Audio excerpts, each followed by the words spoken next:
Murang'a County is at the heart of the Mount Kenya politics. It is the home of the late Kenneth Njindo Matiba and former vocal KANU Secretary General and Cabinet Minister, the late Joseph Kamotho. Just like in previous years, focus will be on Murang'a this August as the succession politics takes center stage. Former Gatanga MP Peter Kenneth and County Women Representative Sabina Chege will be in the running for space in national politics. Back home, the exit of Murang'a Gubernatorial has created a tremendous political opportunity. More than 8 aspirants have lined up seeking to replace the outgoing governor. They include Moses Ndungu Mwangi of Safina Party, Irungu Nyakera of the Farmers Party, Joseph Mbai of Usawa Kwa Wote Party, Wairagu Wamai of DP Party, Irungu Kangata of UDA, former Kigumo MP Jamlek Kamau of Jubilee Party, and Engineer Joshua Toro of UPU Party. Voters in Murang'a County say they will be looking to elect a leadership that will address their needs. The prices of coffee and milk have provided fodder for the political class, with aspirants promising to turn around farmers' fortunes. Voters also say they will be demanding policies that will impact positive change in livelihoods, help build more roads, and provide jobs for thousands of youth. The inroads made by the Deputy President and the United Democratic Alliance Party have seen the Jubilee Party activate its grassroots mobilization machinery in the last couple of months to recapture lost ground. Focus will also be on the senatorial and county women representative races. The verdict will be out on 9th of August. Kamchemenza for the Murang'a County Profile.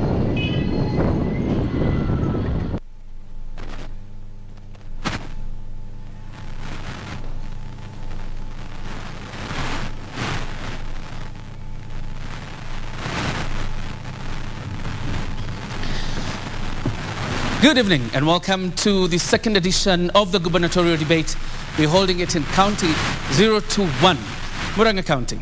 6 candidates sitting behind me, sharing a platform to elucidate their vision for Murang'a County. They want to succeed Governor Murang'a Gubernatorial, who is best fit among them to succeed him. That's a conversation tonight. Murang'a Decides is our hashtag at KBC Channel 1. JQ and Nancy Okware will be taking questions from our audience. Nancy. Kioria na bila shaka mtazamaji, leo hii tumetua katika kaunti ya Murang'a na kile ambacho wengi wanasema ni ya kwamba wanasiasa watazungumza, lakini aliye na ya mwisho ama la mwisho kusema ni mwananchi. Na hivyo basi kwenye upande huu wa pili nitakuwa nachukua baadhi ya maswali na maoni kutoka kwa wananchi, kwa wale wawaniaji wa kiti cha ugavana. Na vile vile wewe mtazamaji, ikiwa haukufika hapa usiwe na shaka, manake katika mitandao yetu ya kijamii utatupata pale kwenye Twitter @KBC Channel 1, @Nancy Okware, @JKioria, na vile vile pale kwenye Facebook @KBC Channel 1 News. Kumbuka ya kwamba ukituma maswali yako pale tutakuwa tunawauliza wawaniaji ambao wamewasili hapa tayari kuzungumza nawe mtazamaji, na vile vile mkazi wa kaunti ya Murang'a. Lakini kwa sasa hivi na kurejesha kwake mwenzangu John Jacob Kioria aendeshe mjadala kwa sasa. Thank you very much, Nancy Okware. Let me start by introducing the candidates who are already in the hall. We are live from the Murang'a University of Technology, and we appreciate our audience. A round of applause for yourselves. Thank you very much for joining us tonight. From the UDA party, the current senator for Murang'a County, Dr. Irungu Kangata. You're very much welcome. You can appreciate him. Irungu Nyakera, former PS for Planning and now running on Farmers Party. Thank you very much. We also have Maina Kamau Henry, an independent candidate running for governor in the county. We also have Joseph Mbai, the CEC for Health in Murang'a County, now running on Usawa Kwa Wote. And Dr. Moses Mwangi running on Safina Party. And I would want to state from the onset that we expect the former PS for Water, that is Irungu Wamai or Irungu Wairago. We extended this invitation to Jamlek Kamau of the Jubilee Party. He's a no-show till now. The rules of this debate is that each candidate will have 2 minutes to respond to the questions asked, and you'll also have an extra 1 minute for a rebuttal if you're mentioned in this debate.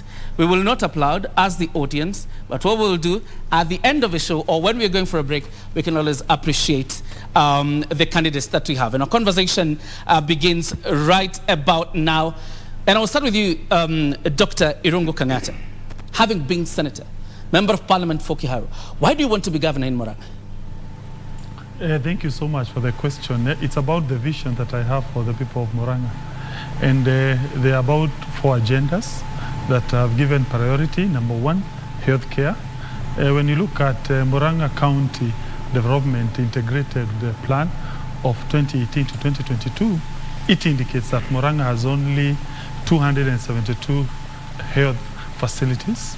I think they are too insufficient to serve a population of about 1 million.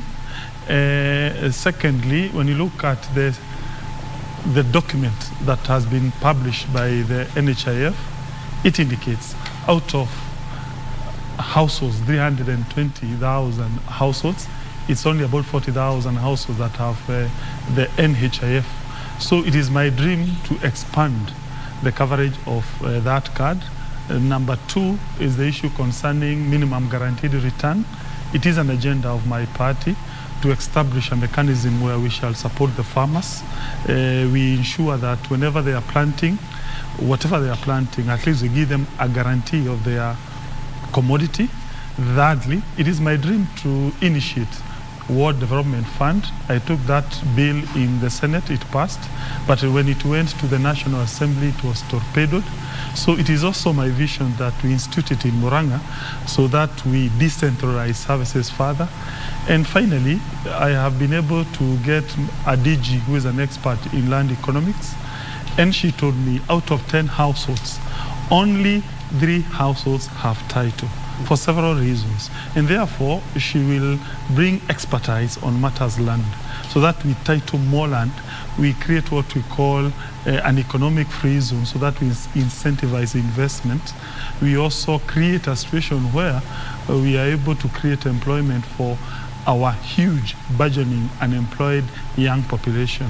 As per that plan, the current unemployment rate in Murang'a is 17.67 unemployment rate. Irungu Nyakera, what are your key priorities as you explain to us with your 2 minutes why you want to be governor in Murang'a County? Thank you very much, JK. And I think for me, one is I'm a son of Murang'a, and I've been brought up by the community. And I've served both in the private and public sector. And really at this point, I feel that in my way of giving back to the society, is actually service to humanity and service to the people, my people of Murang'a. And really that's why I want to be governor in Murang'a. I believe there are a lot of things that I can do, a lot of change that we can bring, but I won't be able to do it alone. I'll only be able to do it when I carry the people along. My priority agendas is, 1 is agriculture. I'm a firm believer that agriculture, which currently constitutes about 22% of our GDP and employs a workforce of about 67%, both directly and indirectly, actually can give us a lot more jobs and revenues in this county by us enhancing the revenues through enhancing yields, as well as looking at all these other issues around the value chain and ensuring that we streamline that.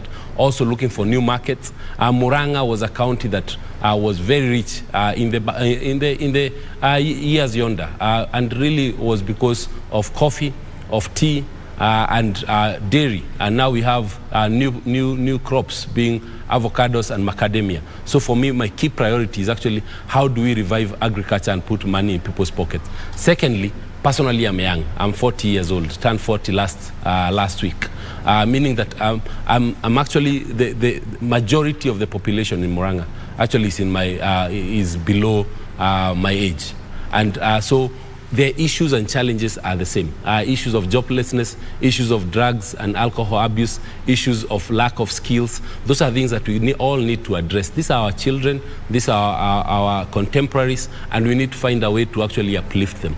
And then finally, it's the specific issues around health, which in Murang'a actually we are really trailing in issues of health and also issues of education. I'm a product of good education, and I would want other people to also enjoy the same. So by being a governor, I also how do I bring all the stakeholders, both locally and nationally, and even internationally, to be able to provide that value to the people of Murang'a. All right.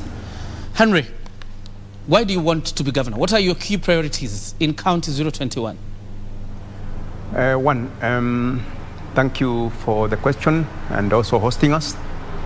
And one of the things I know in Murang'a is poverty has always been there. Since the 60s, the 70s, and even now, poverty is there. And is mainly prophesied by even things like jiggers and lies and so on. So my entry point, because we have tried all these things, including agriculture, we have tried everything, I want to industrialize Murang'a. Industrialize in a very, very simple way. One, we have industries in Nairobi, in Deliver, in Roiro, in Thika, which we can be able to transform to Murang'a by first of all even creating warehouses for those industries so that they feel the need to come closer to Murang'a. That is my key entry point. However, being one of the architects of Vision 2030, I have a lot of pride in the three pillars of Vision 2030, namely the economic, political, and social. And economic is very leading, but it cannot drive properly if the political environment is not right. So that is why I'm here as anticipating to be the governor for Murang'a, because I know through politics I can be able to enter the scene and drive the economic agenda for Murang'a through the industrialization process and through other issues relating to the economy. And on the social scene, certainly, which is very, very important to us. Because the 2 minutes are almost over. Yes, just let me talk about the social scene because it's affected Murang'a most. It has affected our youth. It has affected our ladies. We have so many single mothers and a few single fathers, and the people who are in those places which we call Mongedo. And these are an area I want to address because it is the people who will drive this economy. So I cannot fail to address that social scene. Okay. So political, economic, and social agenda. All right. Okay. Mbai of Usawa Kowota, having served the CEC in the Ministry of Health in Murang'a County, what are your immediate priorities? And probably would want to hear you start from the aspect of health because you've been in charge for years. I think I'm the most advantaged aspirant in this forum because I have things I have done in Murang'a that people can see. It is not only promising when I'm vying. Because when I came to Murang'a in 2013, we had facilities that didn't have equipment, didn't have staff, didn't have better services, quality care. And I want to give an example of Murang'a Hospital, which is called Murang'a County Referral Hospital.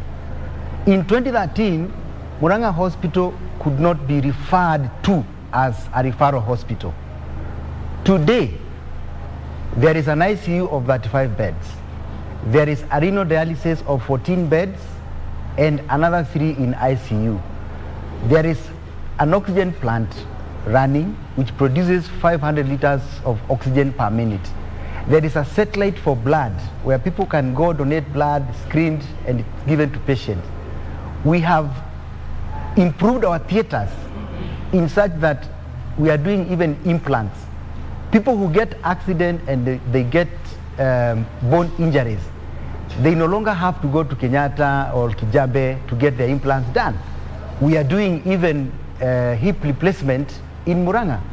We have reduced the journeys of ambulance to Nairobi because majority of those things we can do them here. When I came in 2013, we had 116 public health facilities. As I leave, I've left them 155. We didn't have theater in Kangema, we didn't have a theater in Kirwara, we didn't have a theater in Kigumo, and I have left those theaters running where even pregnant mothers can go deliver there, get a CS done, and they go home happy. So in terms of other issues of health, you've asked me what is my priority. The issue we talk about that I have seen that really make Murang'a people suffer is hospital bills. I have dealt with hospital bills in a very serious manner. That I've never allowed a Murang'a patient to suffer to go and sell their cow or their land as long as that patient is within Murang'a boundaries because of a bill. We have cushioned those patients using government money, and when we look at NHIF had issues initially, which we are trying to solve right now. We've registered a number of patients into NHIF, but if you look at what NHIF covers, they don't cover all the things. But I know because we are doing reforms as a ministry, one of my priorities will be to register all people in NHIF, those who can afford. And because I have done analysis and I've realized out of the 327 households in Murang'a, only 47,000 are very poor. And government can pay for them 6,000 per month. That would translate to about 280 million per year. And once you put them in that cover, they will be able to be catered for and cushioned so that they don't sell their land or their cow. All right. Yes. Okay. Dr. Moses Mwangi, tried 2 times, 2013, 2017, unsuccessful. Are your priorities still the same? Thank you very much. I'm the only guy here.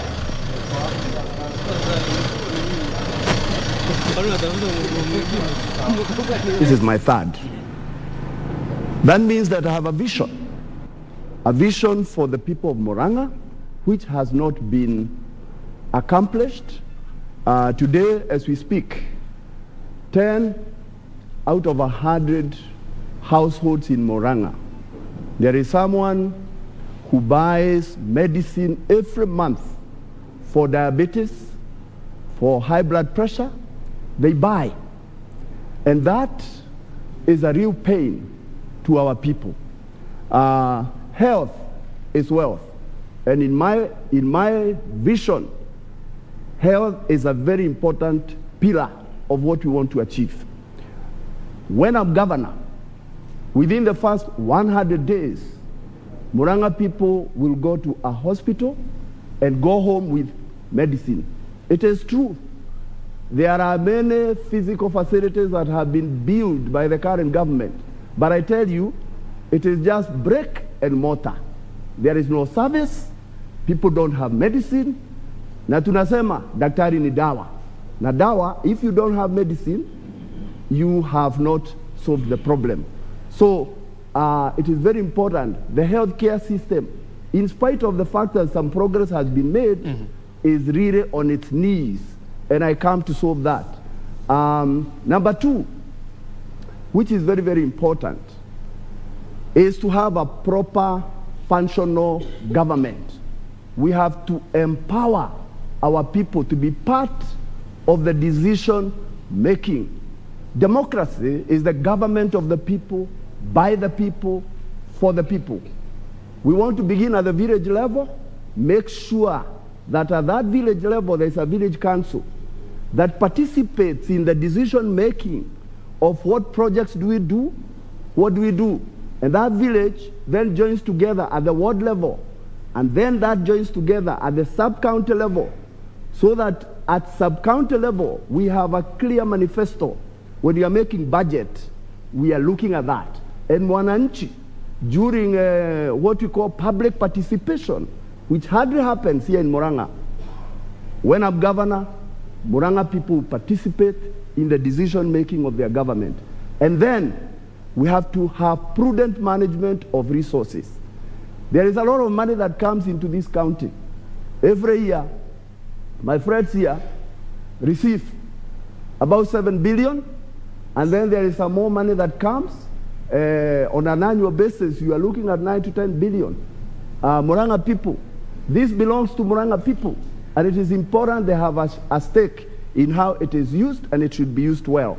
Then I must add that economic empowerment is central to my agenda: economic empowerment and job creation. Agribusiness, Murang'a is an agricultural county. We are the biggest producer of tea, 10 tea factories. We must make sure we build on what has already been achieved by the Jubilee administration on the tea sector, on coffee. Look at the value chain for agriculture, value chain for milk. Make sure that the farmer gets the benefit. And then value addition so that we create jobs. And then on the social aspect, Murang'a is the center of music talent. We have sportsmen and sportswomen of this county.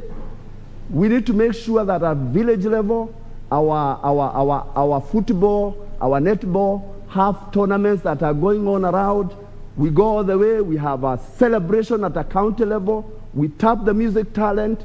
We need to empower our young people to be able to enjoy the talents that they have. All right. So my one-liner. Very quickly. Empowerment and job creation. Empowerment and job creation. Senator Dr.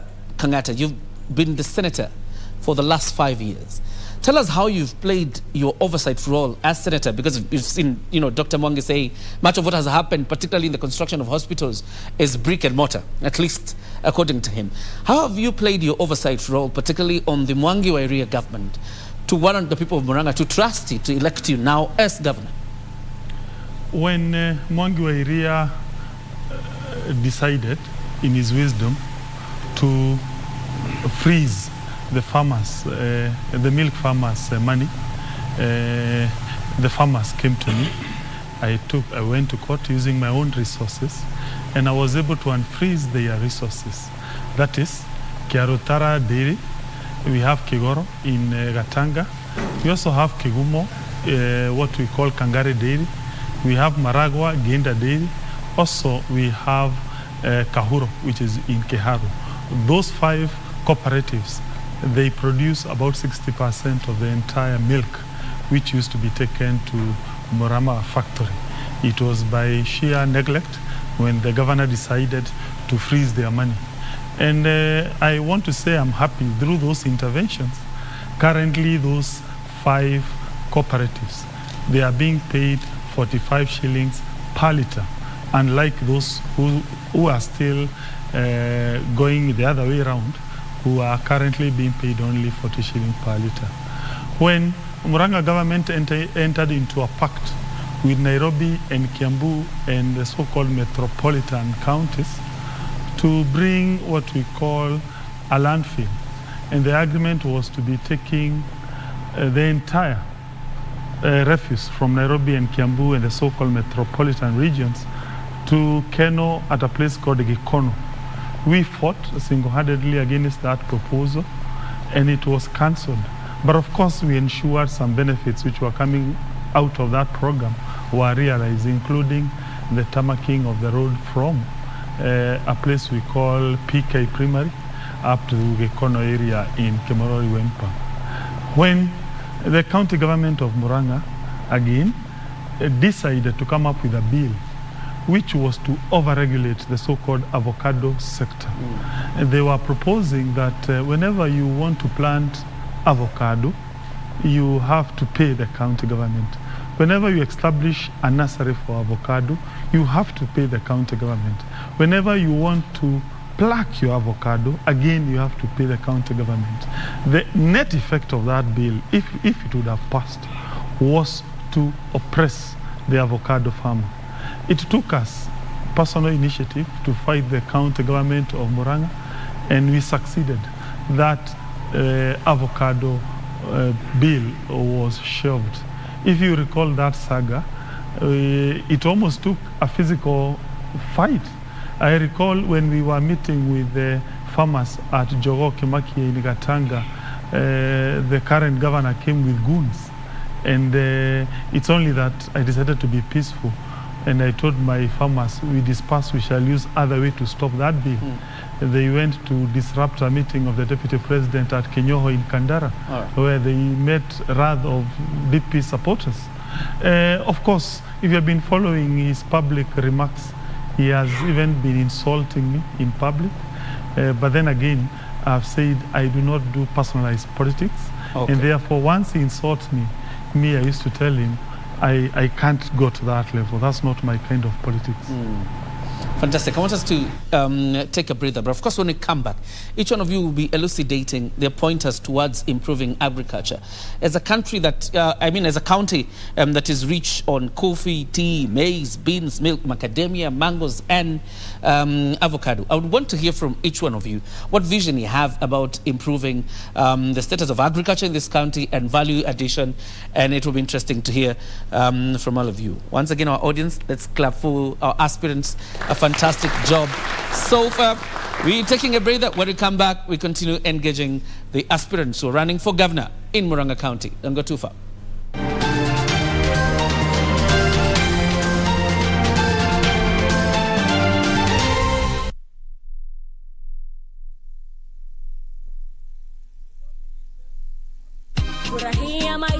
Boresha maisha na bima. Maisha hayatabiriki, huenda kukawa na panda shuka. Iwapo utashindwa kulipia bima yako malipo ya kila mwezi, usiwe na wasiwasi.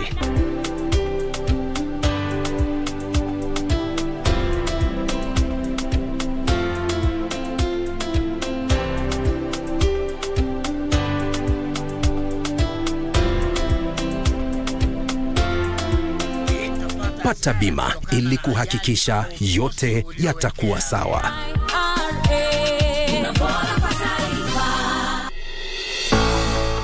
6 partner states, 300 million people, and a combined GDP of more than 240 billion US dollars. The East African community is becoming bigger and broader. But is this good for the regional bloc? The benefits will be felt immediately. And indeed, they're already being felt by way of certain industries like the banking sector taking a first mover advantage of going and seeing how they can promote businesses between the East African community. This week on Inside Government, we're talking to the Principal Secretary in the State Department of EAC, Dr. aDecides, on the importance of DRC Congo becoming a member of the East African community and what does this mean for Kenya. Watch the conversation right here on KBC Channel 1.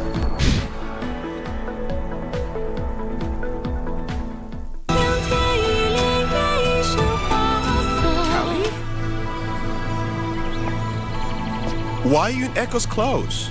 I thought it'd be more discreet if I wore men's clothes. So I just borrowed Echo's gear. If you want me to forget it, I'll do that for you. I'll pretend nothing happened. Correct.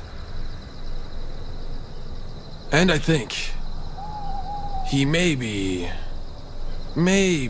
Speak. But I'm really confused. Kali's a sensible girl, and Rhoda's just a playboy. How could this two be together?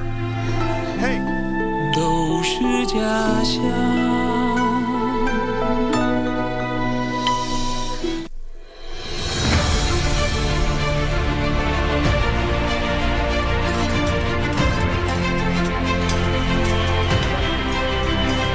And 98% of passenger transit in any country, most particularly Kenyans, happens on roads. Kwanza ningempa kongole sana Mr. President. Barabara si kitu ya transport peke yake.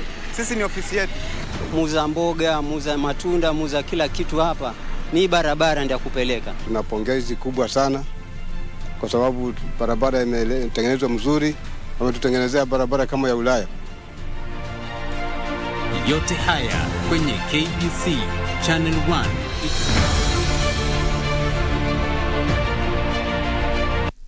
Mpambe Gibson Gathu Mbugua almaarufu prosecutor kwenye kipindi Ukipendacho Vioja Mahakamani kwenye runinga ya KBC Channel 1 anaomba usaidizi wako kudhibiti gharama ya matibabu ya figo. Jamaa na marafiki wameandaa mchango mnamo tarehe 11 mwezi ujao wa 6 kwenye ukumbi wa Charter Hall, jumba la City Hall jijini Nairobi.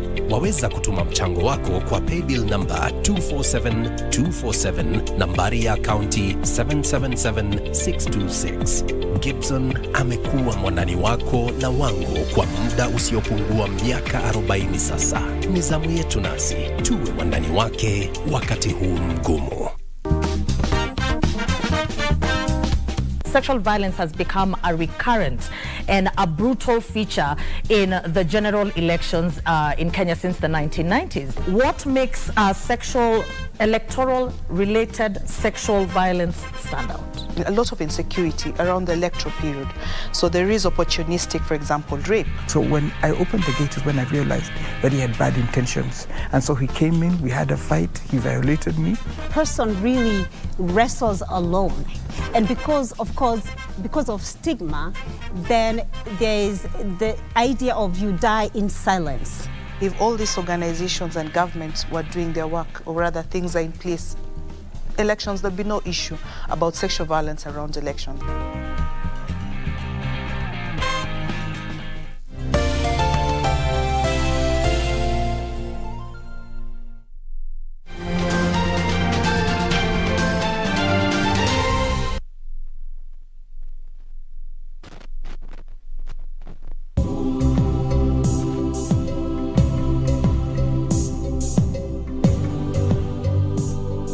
Murang'a County, code 021, is located in the former central province of Kenya. It borders Kirinyaga County to the east, Nyandarua County to the west, Kiambu County to the south, and Nyeri County to the north. The county headquarters are in Murang'a town. Murang'a County has a population of 1,056,640 people according to 2019 Kenya Housing and Population Census. Murang'a has 8 sub-counties: Kiharu, Mathioya, Kangema, Gatanga, Kigumo, Kandara, Kahuro, and Murang'a South, covering the county's 2,558.8 square kilometers. The county has 7 constituencies with 587,126 registered voters as per the 2017 IEBC register. They include Kangema, Mathioya, Kiharu, Kigumo, Maragua, Kandara, and Gatanga. Agriculture is the predominant economic activity in the county, with 80% of the population relying on it for sustenance. The main agricultural products are coffee, honey, maize, beans, tea, milk, and fish. The governor who has served Murang'a County to date is Mwangi Wairia. The late opposition leader Kenneth Stanley Jindo Matiba hailed from Murang'a.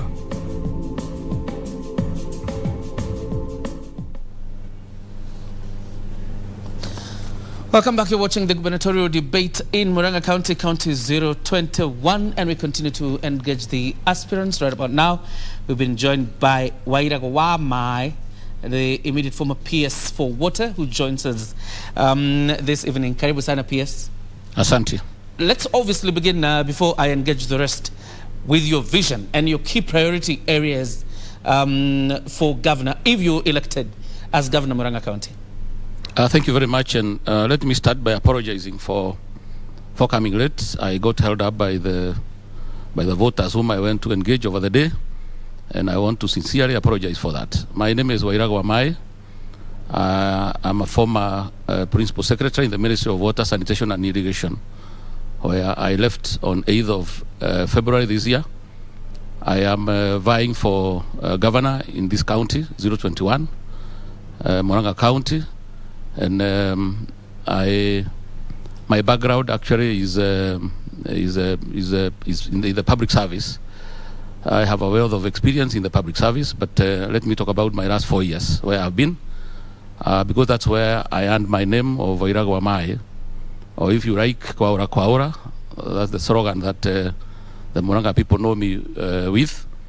And the vision that I have for Murang'a is actually big. I want to vie for governor in this county. And the reason that I want to vie for that position is that as I was traversing this county, giving people water, I discovered that there are a lot of other issues that require to be addressed. And My interaction with the Murang'a people, and we refer to Murang'a people as Wanjiko, that's the name that's referred to the ordinary people, is that more to the water issues that they had, they also want to be assisted in resolving a number of issues. And born out of that, I decided to resign as a principal secretary in the national government and come down home so that I can be able to be of help. Now, my driving force is first and foremost to accomplish the projects that I had begun when I was PS for water. I drove the water coverage in this county from 52% to the current 80%. And that told me that a lot of things can be achieved with the goodwill of the people of Murang'a. And my journey to 2027 is to make sure that all homes have water. I want to have a tap for every home by 2027. That is my first agenda, and I want to come and follow up on the projects I had begun. There are quite many, and they need to be nurtured. Okay, all right. The second issue is... and I'm sure I'll be asking you follow-up questions about your agenda. Okay. But Bai, you appear to be on edge because of allegations made by Dr. Moses Mwangi and Irungu Kangata. You have 1 minute to respond, very quickly. You know, it saddens me when leaders come to national television to tell lies. And I have been the Minister of Health for Murang'a County for the last 5 years. I'm saddened to hear my colleagues say that our hospitals are just brick and mortar. I want to tell him here and now that services are happening in those hospitals. Because, you see, majority of us you see here, they don't go to hospitals in Murang'a. When they get sick, they go to Nairobi or other places.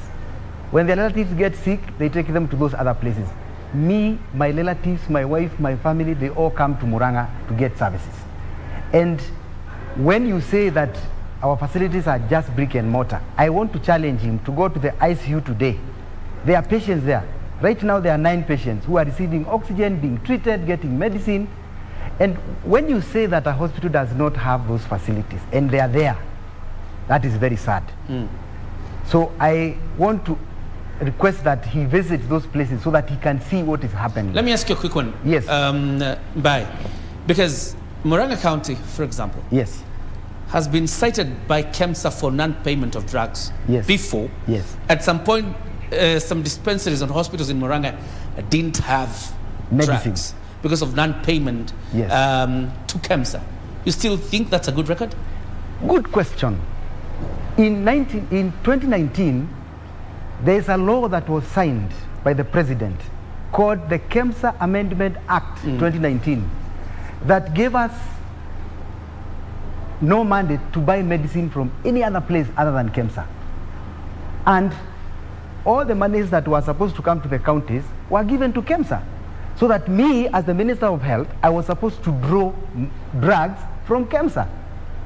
And then, when that money was put there, that law is very clear that if you buy medicine from any other source other than KEMSA, you are liable to a jail term of 5 years or a fine of 2 million or both. So my hands were tied. So I couldn't get medicine from KEMSA. KEMSA had issues themselves. And if you look at how KEMSA has behaved, KEMSA is the one that messed us during COVID time. All right. So we can't defend KEMSA right here. We can't defend KEMSA. Because they have really messed us. Obviously, with what is coming up, I have to change gears from agriculture very quickly. Let's just indulge ourselves into the aspect. Also, that as a leader, he needs to solve his issues with Murang'a area, personal issues, personally out there. But audience, quickly, sorry. Not on national television. Okay. Yes. Oh, you have 1 minute for rebuttal before we engage. Very quickly, and there will be no other rebuttals. Solve your personal issues with Murang'a area, that's what Mbai says? No, there is nothing personal. Okay. For me, I'm just expanding my work. And therefore, I have nothing personal against anyone. All right. In fact, when you remember that tussle, It is him who was insulting me. It was not me insulting him. All right. I rarely insult anyone. Okay, fair enough, fair enough. Let's deal with the issues of health. Audience, I said we don't clap so that we allow these, aspirants to respond to these questions. I will tell you when to clap. But what do you think ails the health sector in Murang'a County over these years and that you intend to fix in 2 minutes? I think the key issue is we've not been prioritizing health in the county. And you see, we say where there is smoke, there's fire. Everyone can be complaining about something that does not exist. Everywhere I go to meet the people of Murang'a, they tell me, fix health. Just fix health. Don't even give us anything. Yeah. A constituency like Madhyoya does not even have a level 4 hospital. It has had the Nyakyanga Health Center for the last 10 years. You come to Kirwara, there was budgetary allocation initially for the Kirwara Hospital to be built about 10 years ago for a budget of about 200 million. So far, it's still about 150 million that has been put in there. You go to Kenneth Matiba, the hospital that we pay about 1.2 million a month, yeah, and still is not functional. You go to the hospitals, there's no medicine. Sometimes the people who go to even the accident and emergency unit, they're told to come with gloves. They come, so essentially, these issues that are being raised are real, yeah? And so we need to prioritize health because if you're sick, your parent is sick, your child is sick, you'll not even go to work. You will not have any other priority other than trying to get them healed. The people I was talking to the people in Thika, and they were telling me that most of the ambulances coming from into Thika are coming from Murang'a.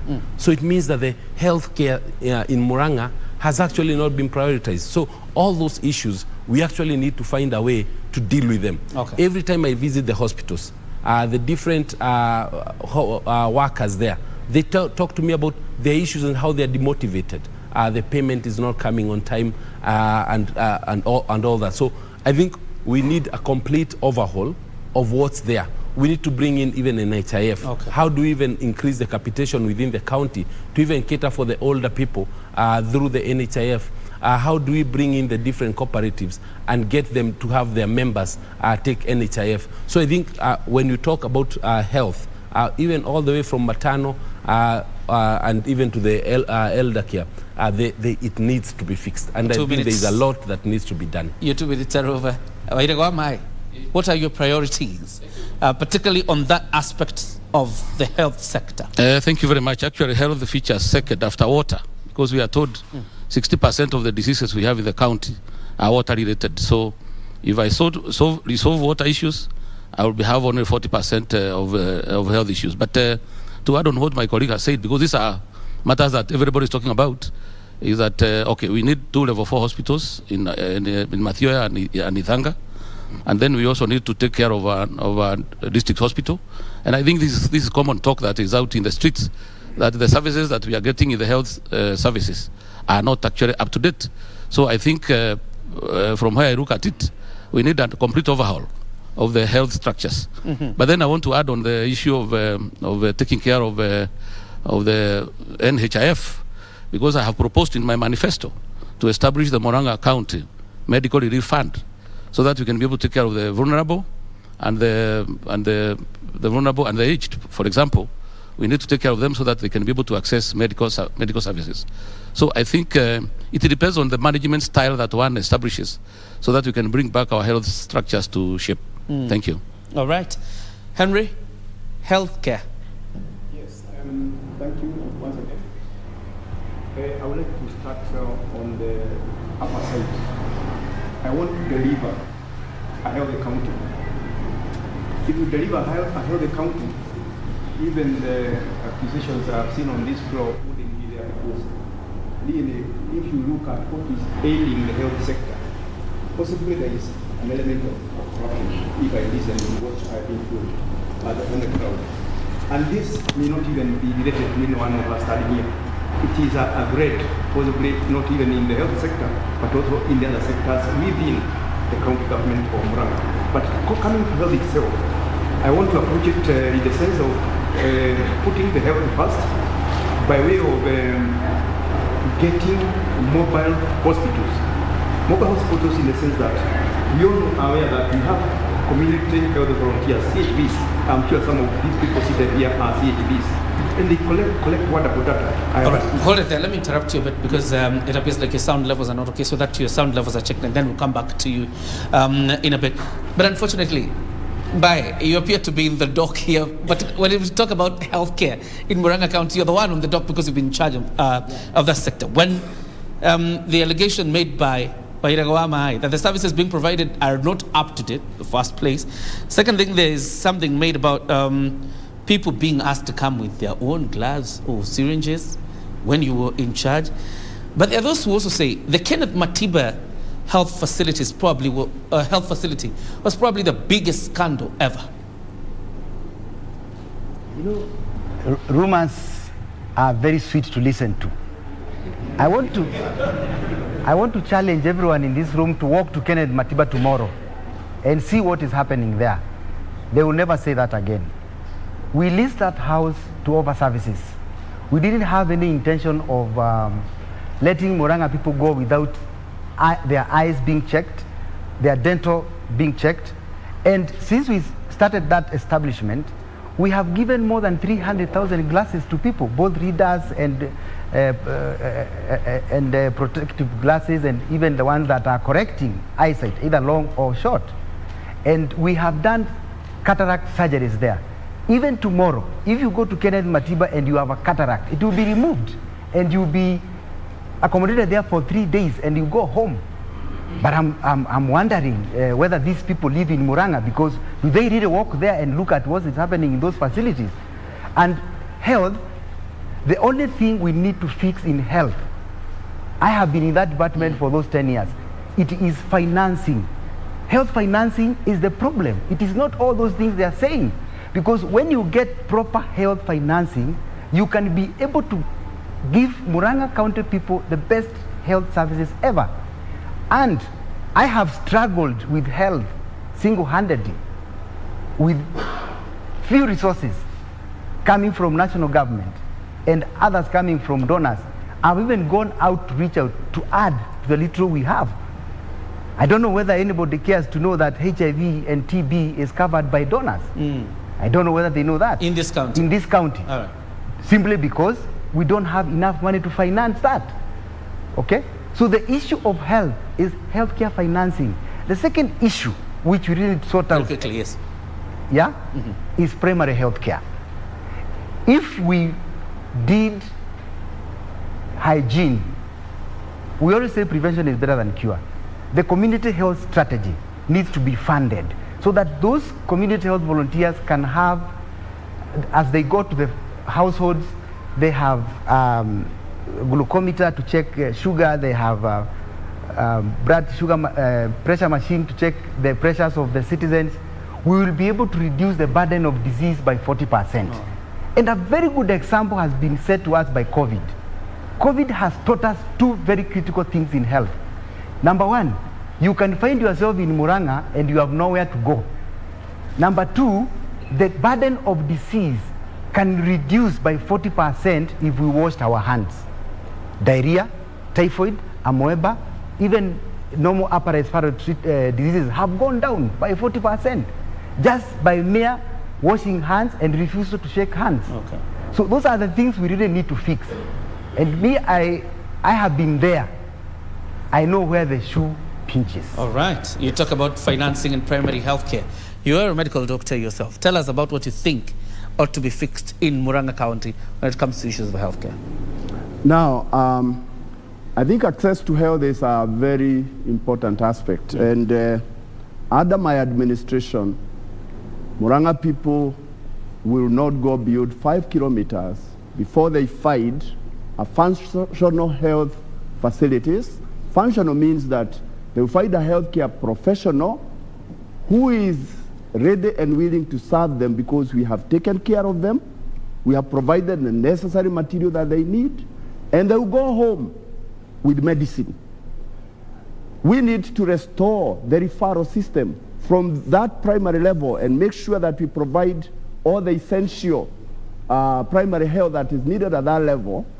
And then in every sub-county in Murang'a, we must have at least one level 5 hospital. Murang'a, in every sub-county? Every sub-county. That's my goal. Murang'a Hospital should become a teaching and referral hospital. This university where we are, when we thought about it, and I was part of the team that wrote the vision and mission of Murang'a University at the beginning, we wanted it to be a teaching hospital where we can, a university where we can teach healthcare personnel. So at that level, then I think it's important. The infectious diseases are easy to deal with clean water and sanitation, very good, very important, and we must not overemphasize that. All right. But what is the current problem in Kenya, in Murang'a, in Mount Kenya region? We have the highest burden of non-communicable diseases, diabetes, hypertension, kidney problems, and cancer is catching up. And these things, if you have a patient, a person in a family suffering from cancer, where do we send them? Some of them are told, go to Kenyatta National Hospital. They spend all their time there moving up and down. By the time they see an oncologist, the disease has progressed. We will take one hospital in Murang'a, one, equip it with the right equipment for diagnosis of cancer, with the right personnel. We will twin this hospital with a hospital I know in India, a hospital I know in the US, so that we can quickly be able to collaborate. Telemedicine is something that we must have. You don't have to travel to KU teaching and referral. If you have the right equipment here, you can take the picture and you can diagnose. The doctors can agree what to do. This is something that we can do.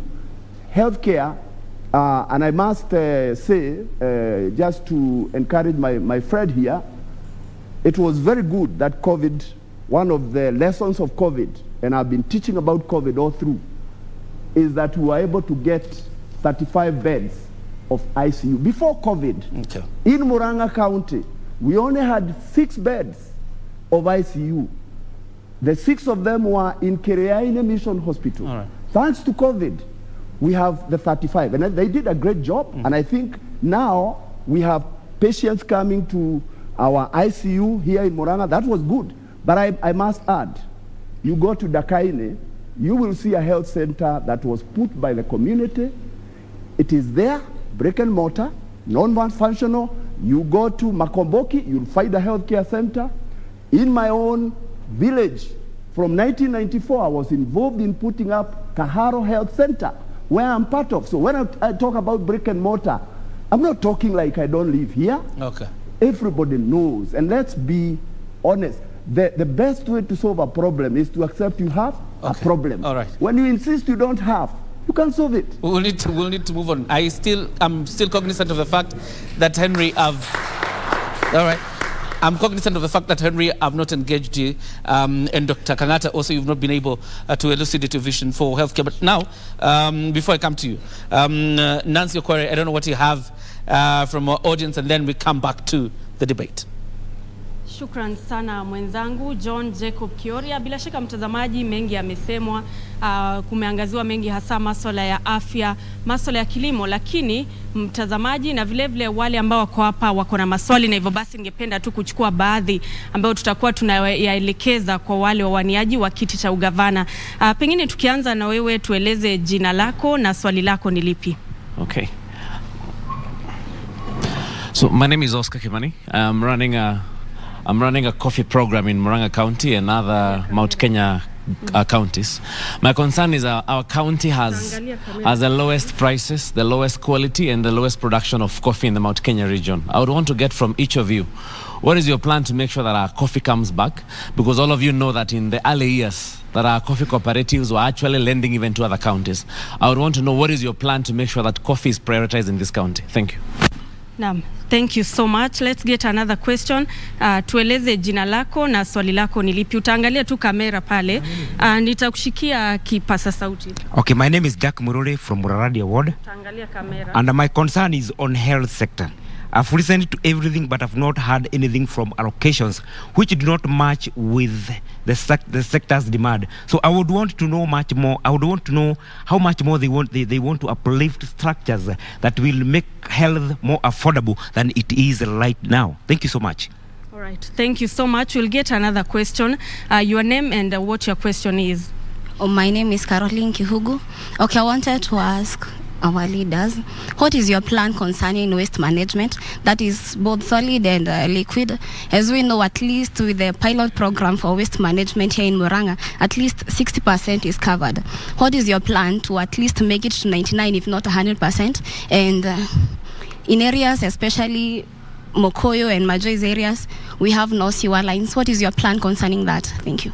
All right, we could get another question before we hand it over to John Jacob Kioria. Your name and your question. Okay, my name is Benson Juguna. I come from Kandara. My question goes to Honorable Kangata. You wrote, we all know that you wrote a letter to President Uhuru.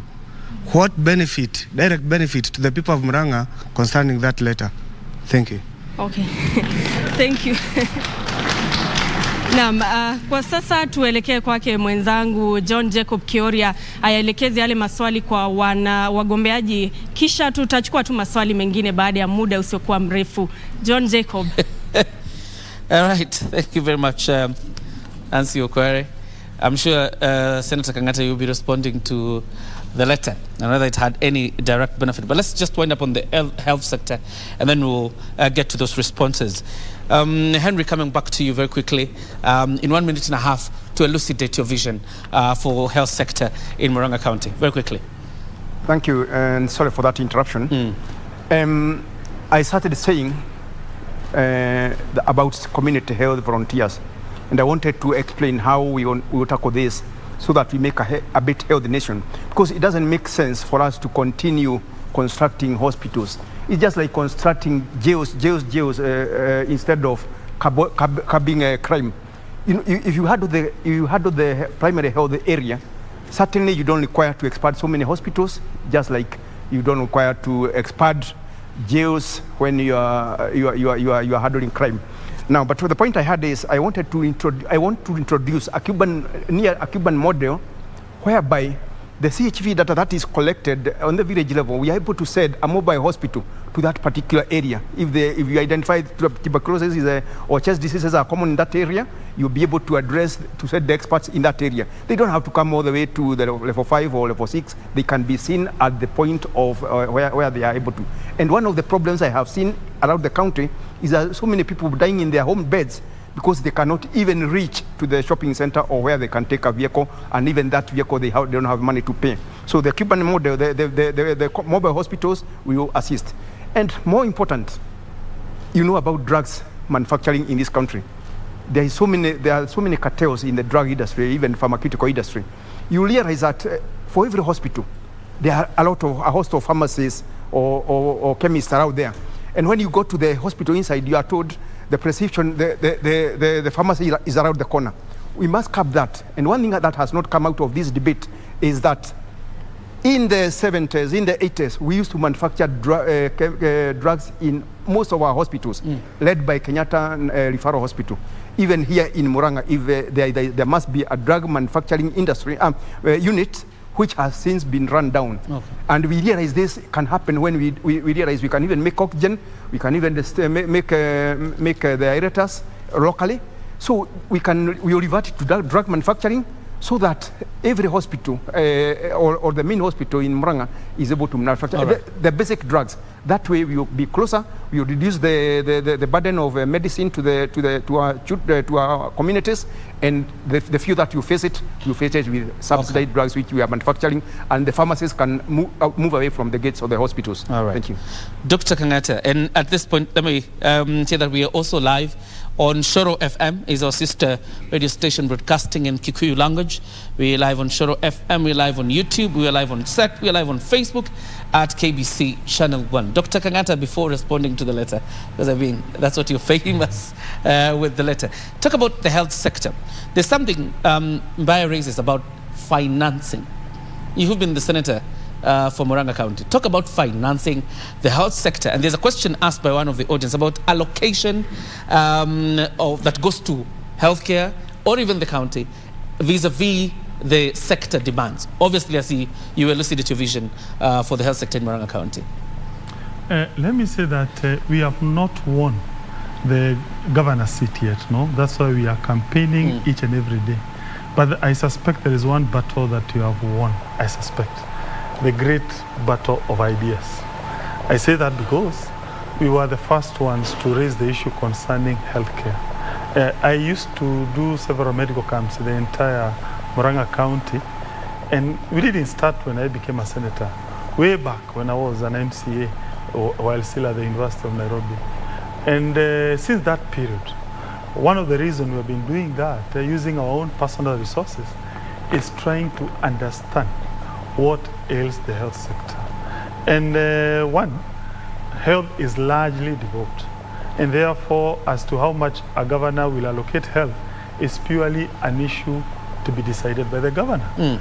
You have to check at what we call Murang'a County Integrated Development Plan of 2018 up to 2022. You check what is the projected or planned allocation by the governor or the county government to healthcare. From where I sit, it has been underfunded by the current executive. I strongly believe from where I sit, a good governor would, number one, make peace with the human resource. That is the clinical officers, the doctors, the nurses. I am happy to report that I had a meeting with the nurses here in Murang'a County. We had a discussion as to what can we do to improve the health sector. And one of the agreements we agreed is immediately we win this position, God willing, we will negotiate with them some court case they have been fighting with the current government concerning unpaid arrears. And secondly, on that issue, we will increase the capitation to the health sector to a level where, God willing, we shall be able to increase the coverage of NHIF card. As I said when I was starting the program, currently only about 40,000 households have NHIF card. Yeah, it is possible to increase that number using government's, county government-owned resources. And there is an advantage of taking that approach. Unlike other forms of expenditure, when you give money to NHIF, it is not a money that goes forever. You can recoup that money. How? Once the members of public come to seek services to your public hospitals. And therefore, it is a win-win situation. Let me now go to the letter with your permission. Very quickly. Let me first take this opportunity to thank my friend for asking that question. And how I wish majority of Murang'a people and Kenyans read the entire content of that letter. The reason being, among the issues I raised as to why I thought BBI was not very popular in our region was economic issues. And I raised and I proposed to His Excellency the President Uhuru Kenyatta that we need to do intervention as a government on matters coffee, on matters tea. Immediately after that letter became controversial, if you recall, CS Munya came to Murang'a County. He went around, and I was present, proposing changes to the law. And therefore, to a certain extent, I suspect, were it not for that letter, most likely those interventions would not have been done. Immediately after the letter, if you recall, there was hastening of what we call amendments to the Tea Act in Parliament, which I also take advantage that we were able to shepherd as the chief whip then. And some of those reforms, both in coffee sector and proposed reforms in the tea sector, have a positive impact on the That's the direct Murang'a. But be that as it may, yes, the reason why the letter gained traction is one issue only: the idea of speaking truth to the power. We are really not for that. In this country, in this country, very few people would agree to risk their position. Remember, I was a top-ranking government official, and I said I suspect BBI will not go through. I was kicked out. But tell me, my brother, did BBI pass or fail? It failed. So meaning, what I had written in the letter came to pass. All right. All right, Dr. Kangata, quite a response there. Let's go to issues of agriculture because clearly there's so much to cover. You've been a champion for tea and coffee sector reforms, Irungu Nyakera. I want to hear your plan for value addition and agro-processing in this county, but most importantly also, to stop the over-reliance on crop production. In 2 minutes. Thank you very much. I think the Murang'a is an agrarian county, and even when we're talking about industrializing Murang'a, we're really just talking about agro-processing because that's what we produce. And Murang'a is rich, our riches come from tea, coffee, macadamia, milk, and avocados, largely. We also have horticulture. So the areas that we really need to touch on those ones. So on tea, the chairman was just the chairman of the task force on price stabilization, which we created the price stabilization mechanism that will guarantee the return to farmers. And we already agreed on having a seed funding of about 9 billion from the government. And on the back of that, on the coffee reforms, we also propose that the stabilization, price stabilization mechanism that we put on the Tea Act also be put in place on the same, so that we can look at how to shield the farmers, both coffee and tea, from falling prices. Also, when we are looking at avocados, because now we need to also look at the avocados and the milk. When you look at the avocados, one of the key issues of avocado is Murang'a is the largest grower of avocado. Last year we got about 4.6 billion coming to this county from avocado. But increasingly, we are growing more avocados. So the question is, where will these avocados go? So we need actually to put up export, if it's a factory for processing and exporting avocados, there's already a pack house that has been put up in Ngararia, funded through the World Bank. How can we expand that so that we can be able to actually export more of the same? When you look at the value addition that you mentioned about tea, Murang'a has the highest number of tea factories. We have 10 factories.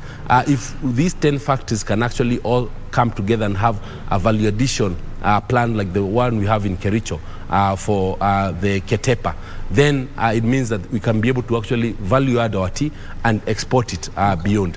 When you look at value addition in coffee, actually it's almost nil here in Murang'a. No factory has roasters. All the factories, once they do the primary, the processing, they export the beans for sale. But going back to what we used to have, the Murang'a Coffee Union, and the milling that can actually be brought into Murang'a Coffee Union, that can actually take it to the next level. And we all know that through value addition, we can actually increase the value that goes to the farmer's pocket by 5 or 6 times. If you look at bananas, bananas again is major and is huge in Murang'a. If you look at bananas, value addition in bananas can actually be done. I tried it. I put together some groups in Kahumbu and in Kamahoha, which we started processing, drying and grinding and packaging banana flour, and then finding ways of selling that flour. The flour went from 6 shillings per kilogram to about 32 shillings per kilogram, meaning that by doing that value addition, but now in larger scale, and even getting the certifications like the KEBS and the others, it means that we can actually be able to push up the price of the same. Then finally, if you look at the lower part of Murang'a, it's rich in the mangoes and oranges. And every time we come to an election time, we promise them a fruit processing plant. We can see what that fruit processing plant has done in areas like in Makueni, where the farmers, when they see their fruits hanging in the trees, they don't see waste. They actually see money. So again, we need to look at how we help them on that. Then finally on dairy. That's the second finally. Finally on dairy. Yeah. The value addition on dairy. We've seen counties like in constituencies like in Kiambu, Githongori, dairy alone. It's able to actually have revenues of about 6 billion shillings. And it is one constituency. Murang'a last year we did about 2.3 billion shillings. We are 7 constituencies. So what is it that they are doing that we are not doing so we can learn from that to actually build in the value addition to get more value for the farmers. All right. Here's Wairagu. As you elucidate your vision for agriculture in this county, probably respond to one of the questions asked here about our coffee setting the lowest prices, being low quality coffee, and also considering the fact that the biggest coffee billionaires in this country do not even have a single plantation of coffee. Thank you, Jack. In my manifesto, we treat coffee as the black gold. And we have said that we want to be a little bit more practical. We know the glory that coffee had in the 70s and the early 80s. And my approach is actually to have all the 144 factories modernized with the modern pulping machines, because that's what they miss. This morning I was in one of the factories called Loaro, and I exactly did that. And I think if we do that, we will be able to help our farmers. We want to bring back the seedlings they used to have, Roy 11 and the Batian seedlings, so that we can bring back glory of the braggle that I've talked about. So I think I look at it practically. We need to have the farmers come back to what we used to have, because the farmers know exactly how they used to do it. Now, when I look at the other aspects of agriculture, we have tea, we have horticulture, we have the other food crops that we have in the county. In Kandara, the area that my colleague has mentioned here, I know where the factory is going to be put up. I have actually sunk a borehole. As I stand here, I did a borehole there at a place called Diaraine, so that I prepare for the establishment of that factory. On bananas, at a place called Kianjiroine, I sunk another borehole there in preparation of the ripening factory for the bananas. I also opined to do a multi-fruit factory in Maragua, so that we can be able to harness on our mangoes. So I want to link up the farmers with the markets. Okay. And I'll establish the Murang'a Marketing and Export Promotion Council, so that we can be able to exactly do that, so that we can be able to link up our farmers and the markets. All right. Henry, your vision for agriculture in Murang'a? Let me say, it doesn't matter how many years or decades we go around this issue of agriculture, because what we are saying now is exactly what was said 10 years ago, in the 80s, in the 70s. We still treat the farmers in a cycle, and they remain in a cycle of poverty. So what I have said in my manifesto is, there is nothing that you leave the county of Murang'a unless it has been value added. It does not make sense to do exactly the same things over several decades and expect different results. We still get it there. We can improve the coffee, we can improve the tea, we can improve even the avocados which are coming up. But unless we change our mentality and make sure that we do value addition at the county level, not taking to Nairobi, but doing it here. And that ties very well with my industrialization process. And I'll go further to even encourage cottage industries. Cottage industries means at the village level, so that even if it's at macadamia, you'll be able to have simple machines where you can roast them and package them at that point, so that even when the broker comes, it goes as value added. I like your question that the billionaires don't even stay here. They don't even know how coffee is grown. You find them in Mombasa. And that is why even if you try to play around with the Coffee Act, you'll find that there are still hurdles that you cannot even roast your coffee. Luckily, I have a team of experts working on that already, led by my deputy, my running mate, who is a lawyer, so that we try looking at these laws which are antagonizing the farmers all the time. We try to move. We are like the dingoing or that black nini. We cannot giza them pila. We are still there. And Chairman, I agree with you entirely that 60s, 70s, 80s, those people who have been there know exactly the coffee factories that we had are the same. The tea factories are still the same, using the same technology, use the same thing. We will not move anywhere unless we must stay. We have our value addition in our county, not outside the county. When we stick to that, you earn something. Okay. If you cannot earn anything, then let's stop farming that item because it doesn't add to the farmer. We are just making other people reach out there. Thank you. Joseph Mbai, having come from a semi-arid area in this county, as you talk about your vision for agriculture, talk about and bringing about an agricultural policy that does not leave behind the likes of Kambiti, Idanga, Canberra, and so on. Thank you very much. My vision on agriculture actually is quite elaborate, may not fit into 2 minutes, but the experience I have, because I have sat in cabinet where we have discussed agriculture in Murang'a County, the problem we have in all those products, starting from coffee, avocado, milk, mangoes, and all those other products that actually are supposed to have made Murang'a the richest county in Kenya, is because all those processes are in the hands of a few people. Rarely would you find the farmer benefiting. So, coffee, we talk of value addition. We must make sure that we have mills that are doing our own coffee in Murang'a. As a governor, I would want to walk into a supermarket like Magunando and I buy coffee made in Murang'a. Written Murang'a County coffee, Murang'a County milk, Murang'a County tea, Murang'a County macadamia, something like that.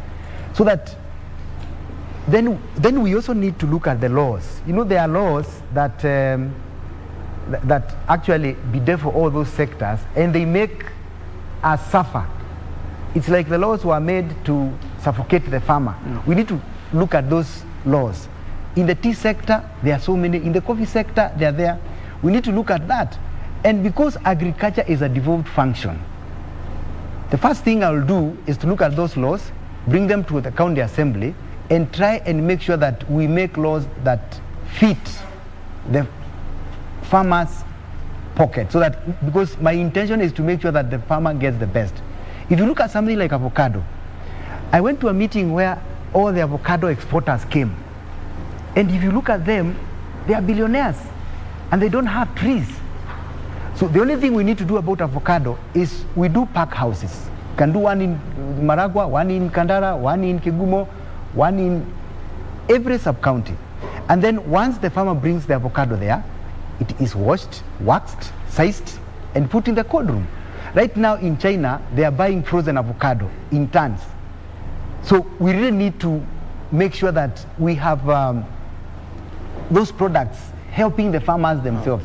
So if I create that law that says that exporter has to come to Murang'a to buy our produce, we shall be telling them that we need you to buy at this price.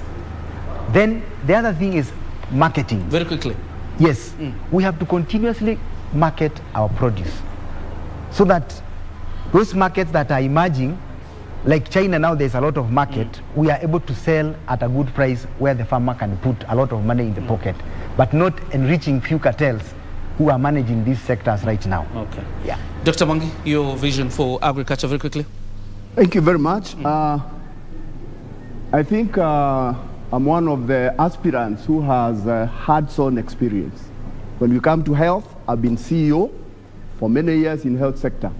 Currently, I am CEO of an agro-processing farm.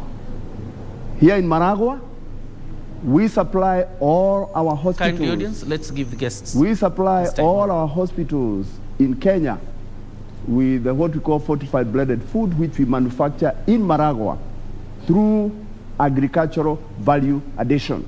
And we are putting up another. Now, remember, my main agenda is empowerment and job creation as an overriding agenda. And in the agriculture, I have an agenda, kilimo, biashara, faida kwa mkulima. In there, we look at the value chain for each of the crops and make sure that the farmer gets more value. There's a lot to do there. I cannot claim to be the expert. I will work with the people who are in tea, who are in coffee, who are in milk, who are in avocado, to make sure that we understand the value chain and make sure that the farmer gets more. In my administration, When you come to Murang'a County government, we shall roll out a red carpet for entrepreneurs. I have an agenda called Partnership in Development, PPP, Private-Public Partnership. In this day and age, we have learned in Kenya that government does not know how to do business. The role of government is to provide an enabling environment for private sector to be able to invest.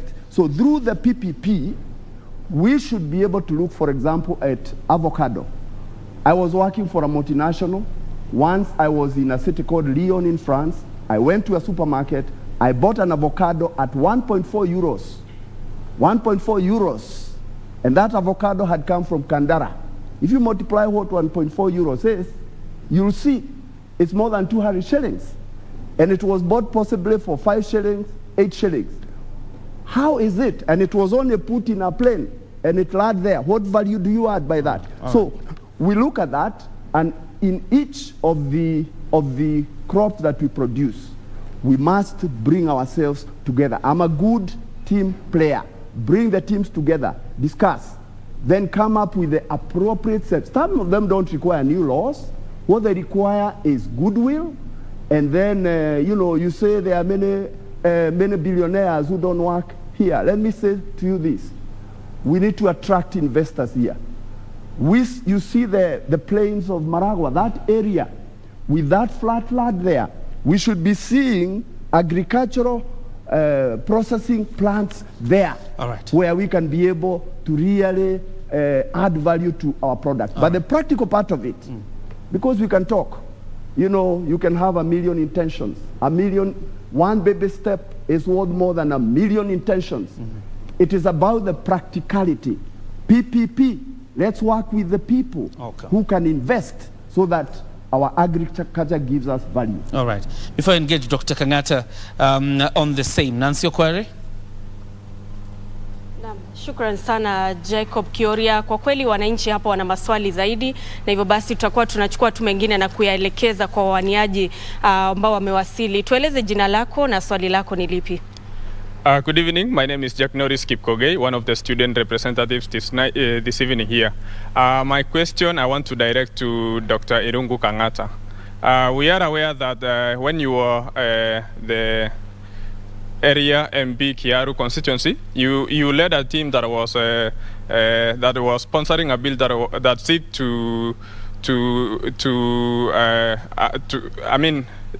the bill that was seeking to care for the students that were going to graduate in universities, a bill that insulated us from being exposed to help payment interest. And so the bill, unfortunately, the bill never sailed through. And we want to understand what is the future of that bill. And now that you have quitted the legislation podium, what are the future deliverables that you are going to ensure that that bill is revived? Because we here as students who are going to graduate, we would wish to have ourselves being free of help payment and given a grace period. And maybe a last question to Bwana Irungu Nyakera and Joseph Wairagu. Yesterday, there was an ugly incident over there at Kaduri Ward where it was captured at Daily Nation that there was a clash between some two groups and it was associated to you. We want to understand, how are you going to be agents of peace in your campaigns? How are you going to restructure your campaigns? Thank you. Thank you so much. Your name and your question briefly. Okay, hello. I'm Ephantus Masheria, and I'm an entrepreneur in Murang'a County. My question goes to Honorable Irungu Kang'ata. And the first one is about sports entrepreneurship. And my main question is all about the talents that we have in Murang'a County. We've seen like a country like Rwanda, they are doing something called sports tourism, and that is something that I tend to believe that will bring a lot of revenue to our own country. And also number two, it's all about Silicon Valley kind of a thing, so that we from Murang'a County, we know that most of billionaires in Kenya come out from Murang'a, and we are business oriented. How can you harness business minds in Murang'a County so that they can be able to be sponsored, so that they can get their ideas and their businesses into working? Thank you. Finally, just briefly. Okay, thank you. To all the aspirants, I want you to please make your ears to me. Give me your ears. I am Jackstalo Owino, and my question is like this. I've done my statistics and I've found that not less than a minimum of 50 student comrades do quit school and defer due to lack of fees. To me, I've applied for bursaries more than 4 times, but I've been excluded that I am a Luo. I don't know the reason why. So I want to ask both of you, all of you, if let me say that you get into that office, what model will you use to help the needy comrades like us? Because someone like me, even if I jump to my portal today, I have a huge fee, but I accept anyone who is willing to help me. So which model can you use to help the needy comrades like us? Thank you. Thank you for your question. I'd like to hand it back to John Jacob Kioria so that he can direct the questions to the aspirants. JJ. All right, thank you, Nancy. Quite a number of questions directed at Senator Kangata. Probably you should start with your vision for agriculture. And because you had spoken about it earlier when you were speaking, probably use a minute to elucidate your vision for agriculture and then respond to the questions asked to you. Thank you so much for those questions. Let me start with the issue of agriculture. The size of Murang'a is 2,500 square kilometers. And out of that entire land surface, agriculture occupies about 60%. And therefore, we need to put a lot of effort to ensure that we uplift agriculture. We have about 160 coffee factories. We have 10 tea factories. From where I sit, the number one intervention should be to create an enabling environment to attract agro-processing factories. And for me, I would propose that we do zoning and we give some tax rebates for a certain region so that we can attract investors who can add value in avocado, macadamia, and also when it comes to coffee and tea and milk, my party, we have proposed something called minimum guaranteed return. How does it work? It works this way. When, let's say, for instance, you are a milk farmer, before you go and do your work and you take your milk to the market, at least you need to be given some guarantee as to what price you are going to get in the marketplace. And that may entail, for instance, the county government allocating some funds which can be sent directly to the farmers, which will be equivalent to their inputs. And that way, you may boost production. This is something, from where I sit, I will definitely champion. And we are proposing we start with milk and also mangoes. Why mangoes? Because the entire lower belt, that is location 20 in Keharu, Makoyo, Kamahoha, Kambiti, Idanga, and Kakuzi, is a very good belt for growing of mangoes. When you look at our milk sector, it is predominantly in the coffee and in the tea zones. So therefore, once we pilot with those two, if it works, definitely we can consider to extend it to those other key areas. All right. Let me now come to the issue concerning the help. First, I used to be a student leader at the University of Nairobi. And when I see young comrades, I really feel for them. One, understand their struggles. Yeah, they're undergoing a lot of financial difficulties. And therefore, based on that experience, when I was a member of parliament of this constituency called Keharu, I brought an amendment to Higher Education Loans Board Act, proposing several things. Number one, that help should now allow, if you go to the university at the age of 17, you should be entitled to help. Otherwise, currently, if you don't have an ID, you can't get help. And I know of so many young people who are joining university under 18. That was number one proposal. Number two, I was proposing we increase the government allocation to help. From the day, since I was in the university, almost, 20 years ago, I was an undergraduate. Universities used to get, HELP used to get about 10 billion Kenya shillings. An average university student used to be given 35,000 shillings per annum. Up to now, despite the skyrocketing inflation rate, people are still getting the same kind of allocation. Right. So it was proposed we increase. The other proposal was, once you get out of the universities, currently, if you don't repay immediately, they will take you to CRB, which is very unfair. You're a young university student, you have no job, they have taken you to CRB. So that is double punishment. You have no job, you are blacklisted. So I took that amendment to Parliament. The truth is, it passed. Okay. The problem is, when it went to the president, he issued what we call a veto. To supersede a veto, you need to mobilize 2/3 of members of Parliament. So is there hope, Dr. Kangata, very quickly? So the law passed, but it was vetoed by the president. All right. And therefore, I would propose you support William Samoei Ruto. He may revive my bill. God bless. Silicon Valley, tapping from the business acumen from Murang'a County. That you will take just a minute, very quickly. Yes, definitely. Murang'a, we take pride that we are the ones who started the cooperative movement, which morphed into what we call the Cooperative Bank of Kenya. Our sons and daughters are the ones behind Equity Bank. Based on that, one of my key advisors happens to be the one for the longest of period was superintending what we call Wings to Fly in Equity, Mr. Kebiru. And therefore, I would propose, God willing, if we get that position, he'll be able to guide me as to what policies we can enact in Murang'a County to harness business opportunity, and also we are able to expand what we call GDP per capita for the Murang'a person. Okay. Irungu Nyakere, political hygiene. What was that about? Because I saw you on Twitter lamenting about what had happened to you, allegedly in the hands of Wairago Wamai, and now both of you risk being locked out of running for office. Yeah, first, let me say that there is really no place for violence in this country, and more so around the election cycle. What happened there was very unfortunate.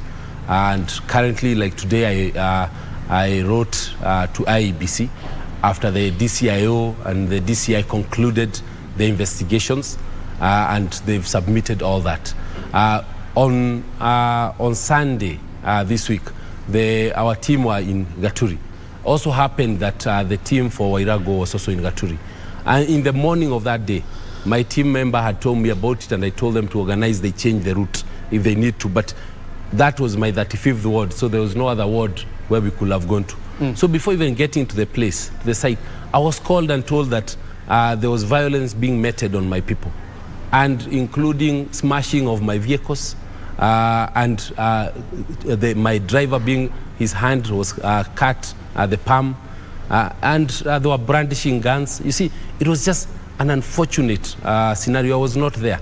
And at that point, because the PS is my friend, I took my phone and called him just to ask what's going on, so that if there is any issue, we can resolve it. Of course, he didn't pick. Yeah. So by the time I got there, yeah, they had already left. Yeah, and my vehicles were there, all of them smashed. And so the police came, and they took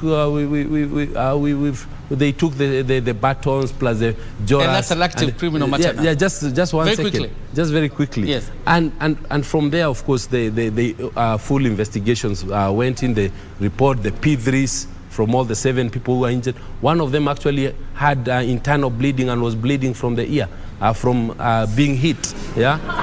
So, yeah, if nothing is done, you see, we are all saying that we have another 75 days to go. Yeah, and if actually we don't take this seriously, it means that anytime you're leaving your campaigns at night, you will also be imagining that someone else is hiding somewhere and with their goons waiting to attack you. So we should not allow this to happen. All right, thank you. Country. You have a rebuttal for 1 minute. Jacob. Yes. I want to be categorical on this matter. Yes. If you check on my background, I have 26 years in the security sector. In fact, for 4 years, I was a secretary, internal security. It's on my record. let's not sensationalize security matters. They are extremely sensitive. Let's not prosecute security matters on this podium. I would urge that my colleague here does not engage the social media on security matters. It was a very, very simple matter. It would have been resolved.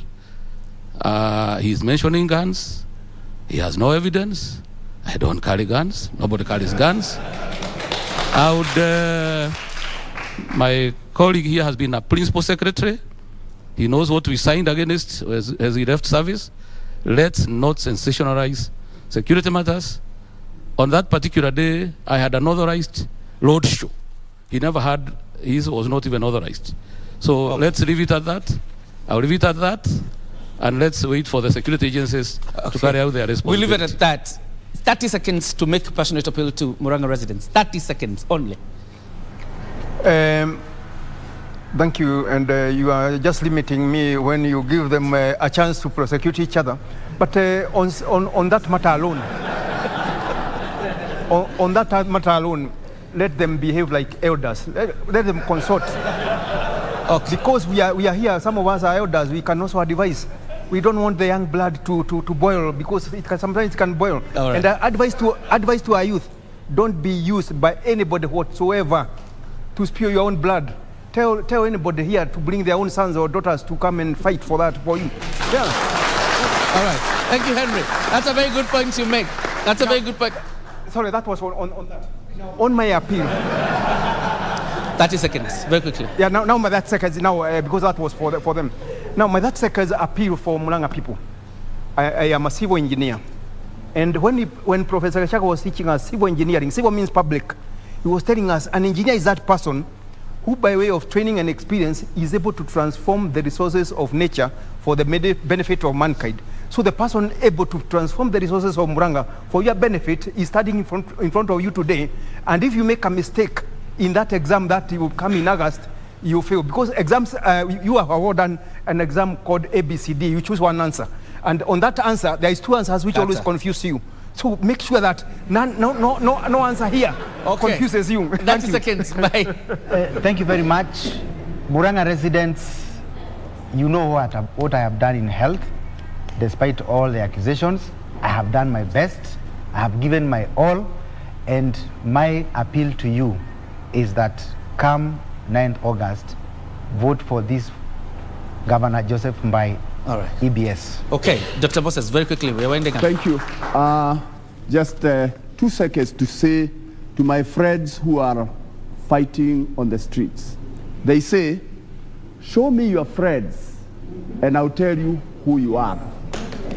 They need to be the company they keep that are likely to create chaos for us.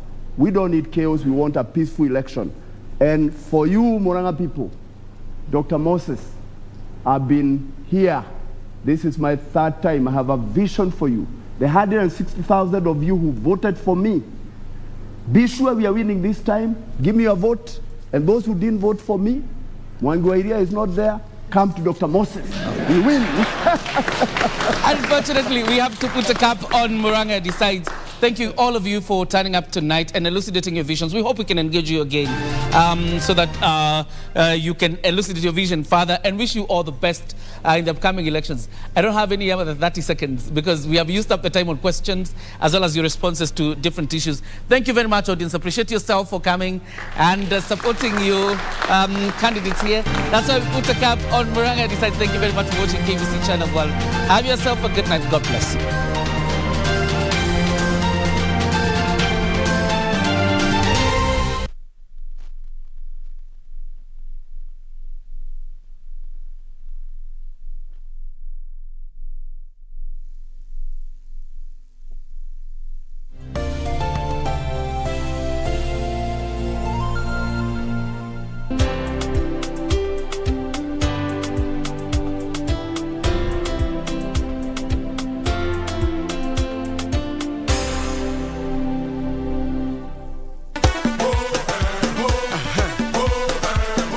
Tarehe 28 Mei, barabara zote zinaelekea Harris Tavern, Nairobi. manake kutakuwa na kongamano kubwa sana la rumba siku hiyo. Kikosi kizima cha Bridge Over Congo kimeandaa tamasha kali sana kwa nyinyi wapenzi wa muziki wa rumba. Oh yes, there will be lots of fun. Talk of nyama choma, lots of drinks, lots of giveaways from KBC, and not forgetting to mention rumba music with DJ Walter. Oh, and did I mention that there'll be free t-shirts for the first 100 people. Hey, you are going to me, hey, you are going to me. Nitakuwa siku hiyo. Tafuta sheri. Kama una sheri, omba sheri. Nitakuwa your host Simeon Mfumo with my running mate Winnie Marie Jose. Yay!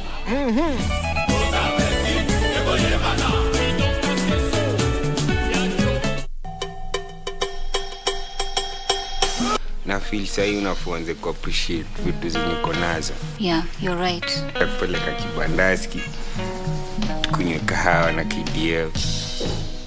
I thought you were your boyfriend. Well, how about you just go see Nick and leave? They say the heart wants what it wants, but you want all the wrong things, honey. If I were you, I wouldn't get too close to Cassie. Thank you for your advice.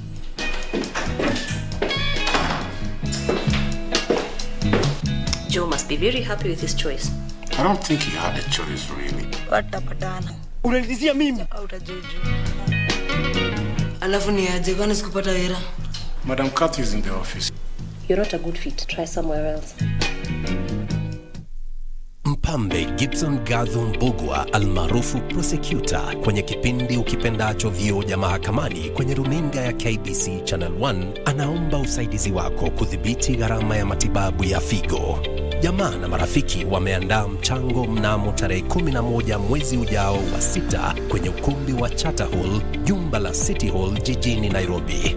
Waweza kutuma mchango wako kwa paybill number 247247, nambari ya akaunti 777626. Gibson amekuwa mwanani wako na wangu kwa muda usiopungua miaka 40 sasa. Ni zamu yetu nasi tuwe wandani wake wakati huu mgumu.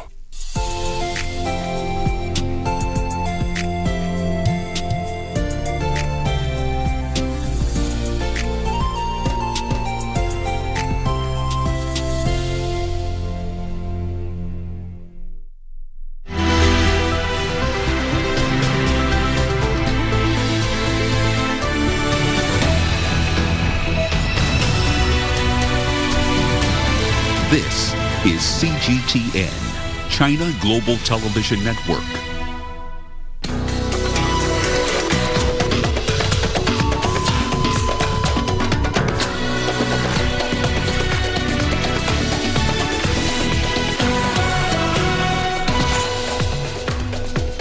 China's Foreign Minister Wang Yi is on an 8-nation tour aimed at boosting communication and expanding cooperation.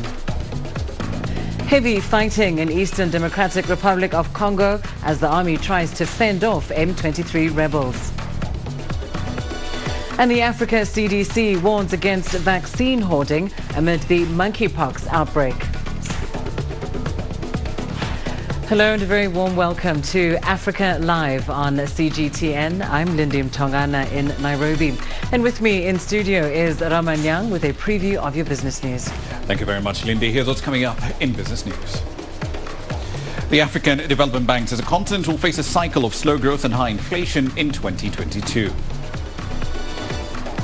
And Tunisia's government is set for talks with the IMF over a $4 billion bailout despite opposition from labour unions in the country. We'll have the details on those stories and plenty more coming your way in the course of the hour. For now, let's start with the latest in current affairs with Lindy. Thanks, Rama. Well, in our top story, China's Foreign Minister Wang Yi has begun an 8-nation tour of the South Pacific with his first stop in the Solomon Islands. Over the next few days, he'll travel to Kiribati, Samoa, Fiji, Tonga, Vanuatu, Papua New Guinea and Timor-Leste.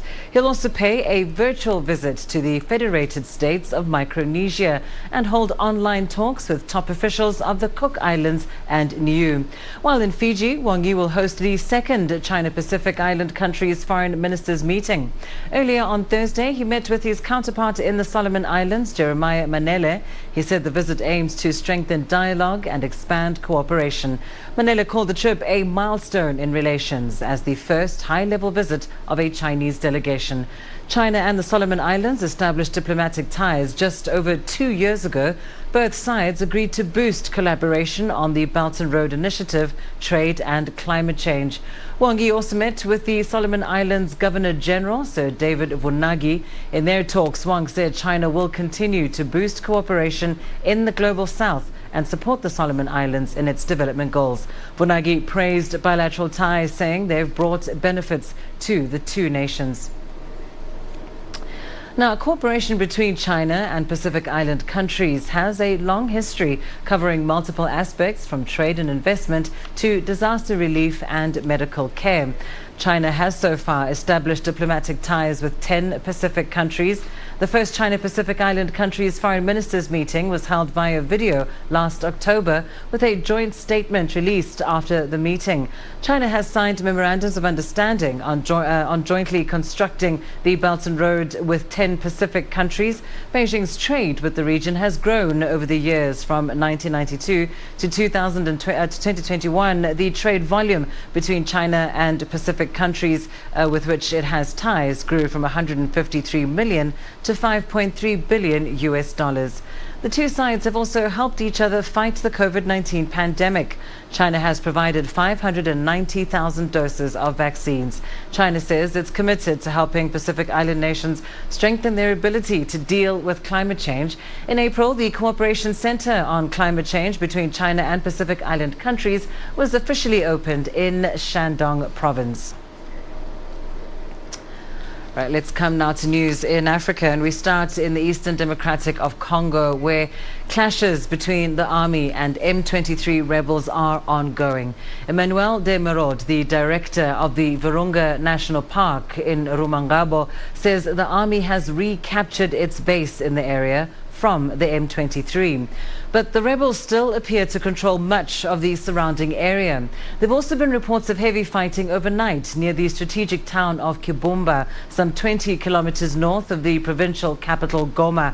The attacks are the rebels' most sustained efforts since a 2012-2013 insurgency that briefly overran the major city of Goma. Now, the M23 is made up of more than 120 armed groups that are said to be operating in various parts of the eastern DRC. Right, well, let's bring you the very latest on these developments in the eastern DRC. We are now joined on the line by Jafar Al-Katanti, a local journalist, speaking to us from Rutshuru in Kiwanja. Thank you so much for joining us, Jafar. We understand that there's heavy fighting going on between the DRC military and these M23 rebels. Can you give us an idea of what the situation is like right now on the ground? Right now on the ground, things keep a bit quieted since the FRDC take back the control of Rumangabo camp. Now there is no fighting since this afternoon.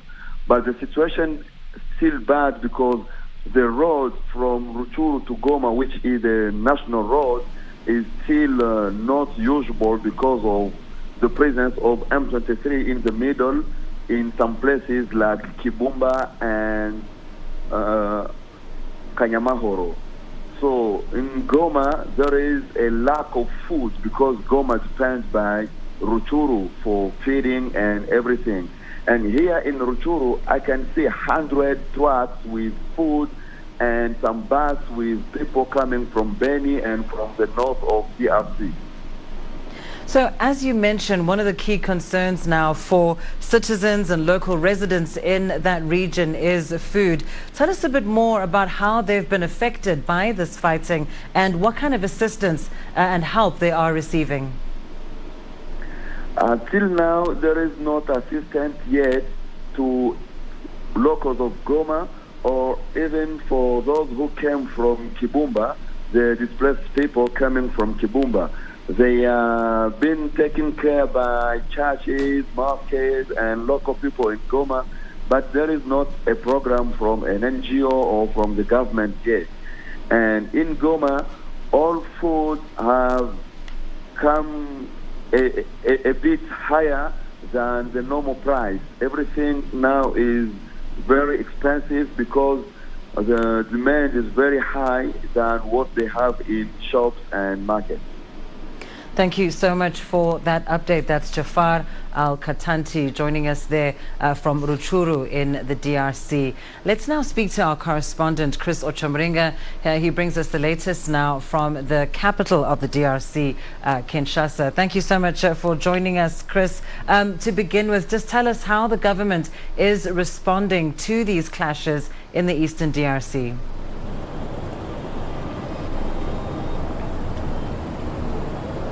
Well, the DRC government has condemned these clashes by the M23 rebels, and they have sent troops to reinforce the soldiers who have been battling the rebels since Sunday evening. And the statement has been issued by a military governor of that area in North Kivu. He said they have recaptured areas that were taken over by the M23 rebels and that they have pushed them back, and they will continue defending the territory. They will not let any inch of the DRC to fall in the hands of these people who they described as terrorists. The Minister of Foreign Affairs, Christophe Lutundula, also accused the neighboring Rwanda of backing the M23 rebels. He made the accusation in Malabo in Equatorial Guinea, where there's an African Union conference ongoing. He said they have evidence that the Rwandan government is supporting the M23 rebels, which is largely composed of ethnic Tutsis. And in 2012, when they attacked the east of the DRC, there was a report, by the UN group of experts that accused Rwanda of supporting the rebels. So the Congolese government says they also have information right now that shows that the Rwandan government has been backing it. Rwanda, of course, has denied this accusation, said that they're not supporting the M23, and they actually accused the DRC government of firing rockets that fell in their territory and injured some civilians. So this situation has really strained the neighboring countries, the relationship between Rwanda and the DRC. Lindy? And Chris, it's been a decade since we've seen the M23 launch an offensive at this scale. Does the government of the DRC fully understand at this point what the M23's agenda is? And is the government willing to address their concerns or whatever it is that they might be pushing for?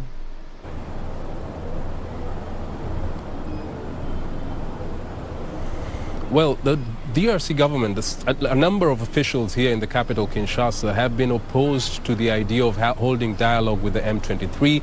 They believe that these are a group of criminals, they're terrorists who have committed a lot of atrocities and should not be welcomed to the negotiating table, because that will send a wrong signal to other rebel groups that impunity is accepted in the DRC. There are about more than 100 rebel groups in the east of the DRC. So the government has been opposed to the idea of having, dialogue. The M23 rebel group has been demanding that the government honors the commitments it made in 2013 when they met in the Kenyan capital, Nairobi, and they accepted to lay down their weapons. One of the issues was that some of the soldiers would be integrated into the national army, the DRC, and also some of their fighters would be released from prisons in the DRC, and they were supposed to be given some money to start a new life as civilians. That hasn't happened, and that is the sticking issue that M23 is demanding the government does. And people here in Kinshasa have been, very opposed to that. They believe the M23 is a group of bandits that is supported by a neighboring country, Rwanda. But President Felix Tshisekedi, has been talking to neighboring countries like Rwanda, Uganda, Tanzania. And ever since the government here joined the East African community, they've had a series of meetings, and in one of those meetings, the leaders from the region advised President Tshisekedi to seek dialogue, to hold consultations with all these rebel groups. They said if these rebel groups do not accept to lay down their weapons this time round, then they will form a regional force to defeat them militarily. So President Tshisekedi was really going along with what his counterparts from the region had said, but many people who are opposed to this peace talks at the outset are now telling him, look, we told you, these people, some of these neighboring countries cannot be trusted. We have to fight it out with them. And so it has really complicated the situation in the Great Lakes region. Lindy? Thank you so much, Chris Ochamringa, for bringing us up to speed, joining us there live from Kinshasa. Now, another news, the acting director of the Africa Centers for Disease Control says that he hopes the vaccine hoarding that was witnessed in the COVID-19 pandemic will not be repeated as the world battles the current monkeypox outbreak. The viral infection that slightly distinguishes itself from smallpox by the development of swollen lymph nodes is a subject of discussion at the Global Health Summit in Switzerland. CGTN's Enoch Sekolia reports. The Africa CDC has confirmed that monkeypox, a mild viral infection, is endemic in 4 African countries. They include Cameroon, Central African Republic, the Democratic Republic of Congo, and Nigeria. 2 more countries, Morocco and Sudan, are investigating suspected cases. When we look at 2022, the cumulative number of cases of monkeypox on the continent is as follows. 1,405 cases, 62 deaths, which gives a case fatality rate of 4.4%. And again, as I said, these are found in those 4 countries. And the Continental Public Health Agency has urged African countries to step up health surveillance measures besides enhancing their capacity for laboratory diagnosis of the viral infection. For members of the public, we urge anybody who has symptoms to quickly seek medical attention. And since monkeypox is spread through contact, members of the public have been advised to regularly wash their hands and also use hand sanitizers. They've also been warned against touching animals that look sick. Dr. Omar says smallpox vaccine is the antidote, which has proven to be highly effective. We hope the availability of vaccines will be based on where the risk is higher rather than who has access to it in terms of purchase and the manufacture. So our message here as well is still the same. Vaccines should go to where it is needed the most. He says when distributing available supplies of smallpox vaccines, priority will be given to healthcare workers and areas with confirmed cases of the virus. Enoch Sekolia, CGTN, Nairobi. Now in South Africa, a government-backed survey on COVID-19 shows fears of side effects and the effectiveness of jabs are some of the main factors causing vaccine hesitancy. The research carried out between October and November last year reveals that hesitancy is highest among the white population. South Africans aged between 18 and 34 are the second group showing the highest resistance. The survey is the 5th round of the exercise and involves nearly 7,000 participants. So far, about 40 million South Africans have received at least 1 dose of the coronavirus vaccines. The nation has been the worst affected country on the African continent in terms of infections and deaths. All right, let's go to Ghana now, where a homegrown research and diagnostics startup is trying to expand the world's knowledge of how cancer affects people of African descent. The Yamachi Biotech is constructing a first-of-its-kind genome archive of cancers in black people from around the world. It's here, in Ghana's capital, Accra, where cancer in Africa is being tackled head-on. Samples collected here will be sent to Yamachi Biotech, a homegrown research and diagnostic startup that wants to change African cancer studies forever. It's constructing a first-of-its-kind genomic archive of cancers in black people from around the world. We have one of the world's fastest growing burdens of cancer, and we have some of the highest cancer mortality rates anywhere in the world. So as much as HIV and malaria are problems, cancer is a huge problem, and it's actually a problem that is growing faster than those other problems. So I felt that for a new company starting out, we needed to focus on an area that was really important, but also was less traveled. Hard data on cancer in Africa is scarce.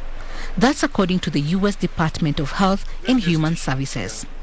While more than 17% of the world's population calls the continent home, only 2% of genomic study participants are of African descent. Even though breast cancer has been studied extensively throughout the world, the truth is that most of the cases are not Africans. If you look at every study across the world, there are very few of them who are Africans.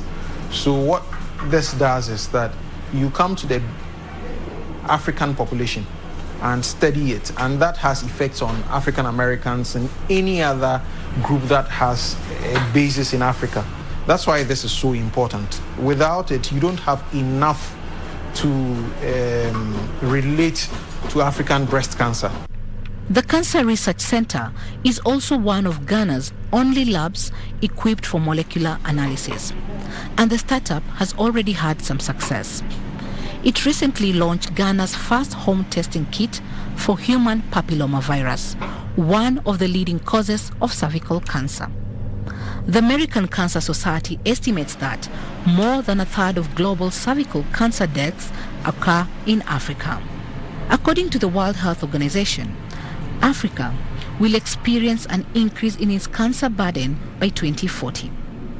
The Africa-driven and African-led research hopes to attract more investors to achieve its targets.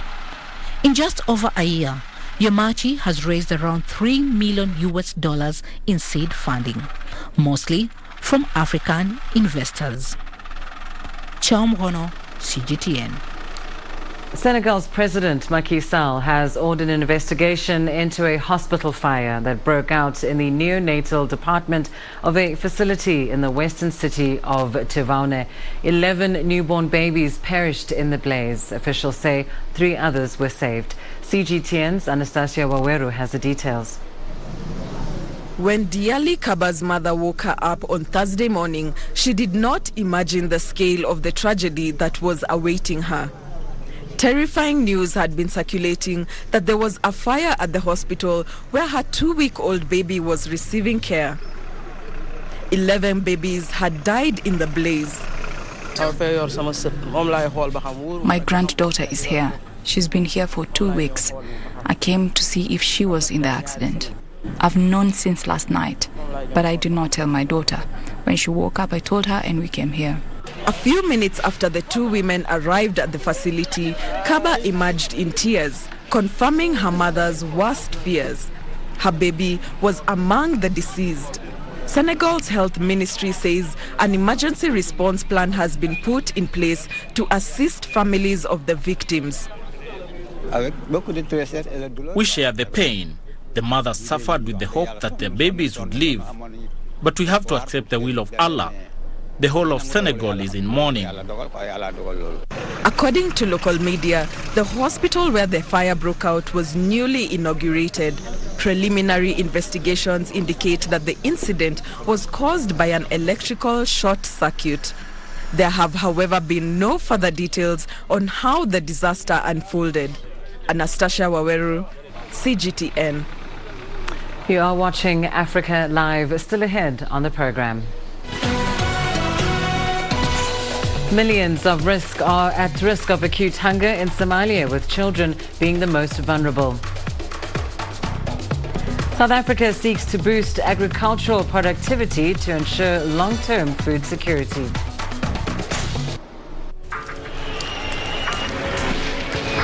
So this is it. I'm just about to be shot.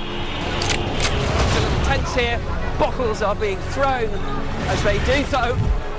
There are about 3 critical bridges here in Malawi. That's one of them. We're going to cross that bridge. As you can see behind me, police forces who are replying with gas. Gas just came in. Tear gas, so it's all begun now. Divisions leading the charge into West Mosul have brought us here. Just got to be careful here with some gunshots. This is where most of the fighting has been concentrated. This is the front line now after 9 days of fighting. We're about 2 to 3 kilometers from the front clear line. View of this front line position.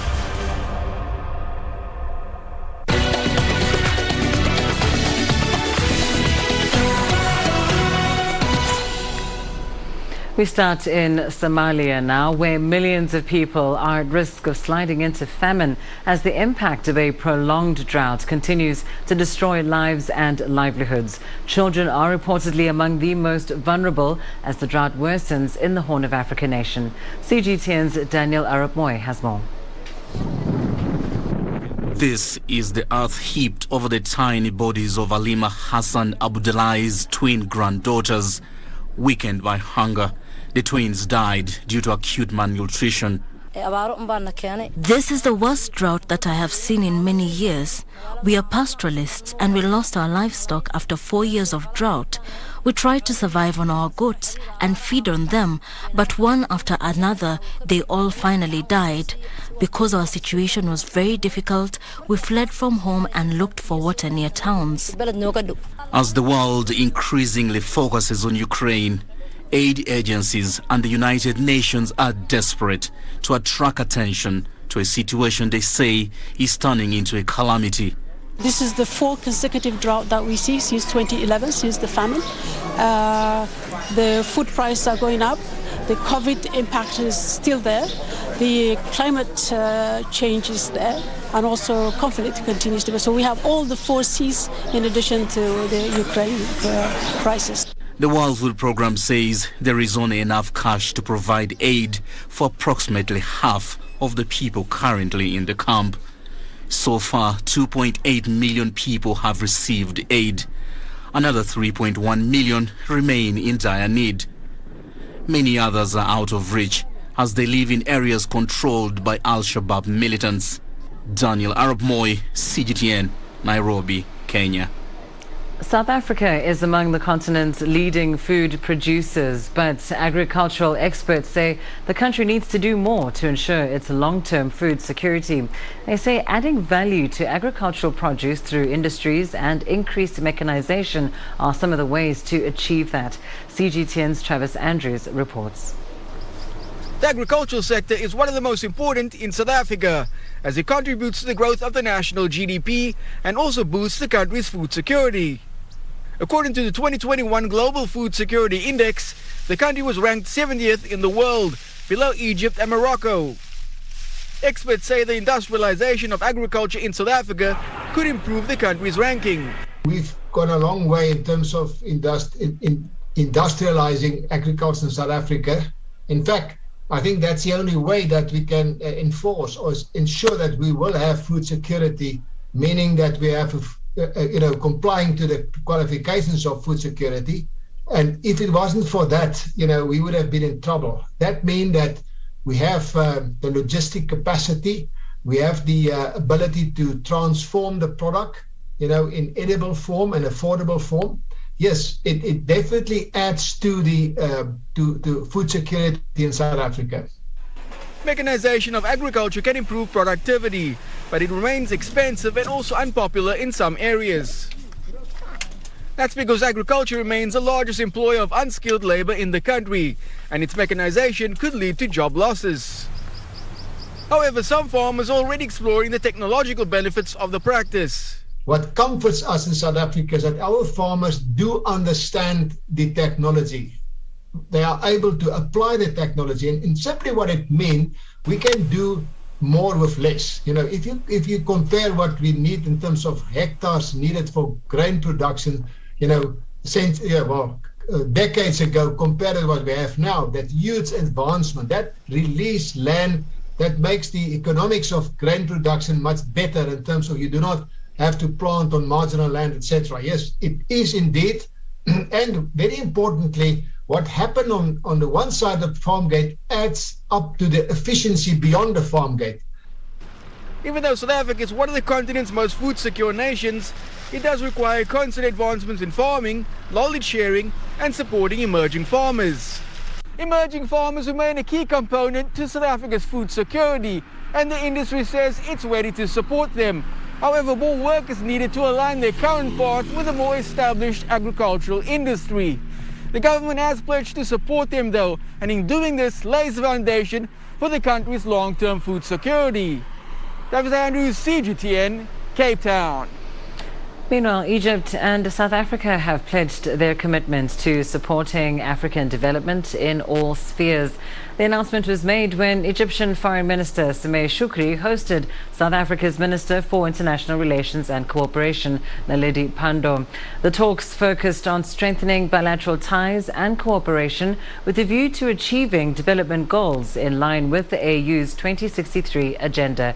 Here's CGTN's Adel Al-Maghribi with more details.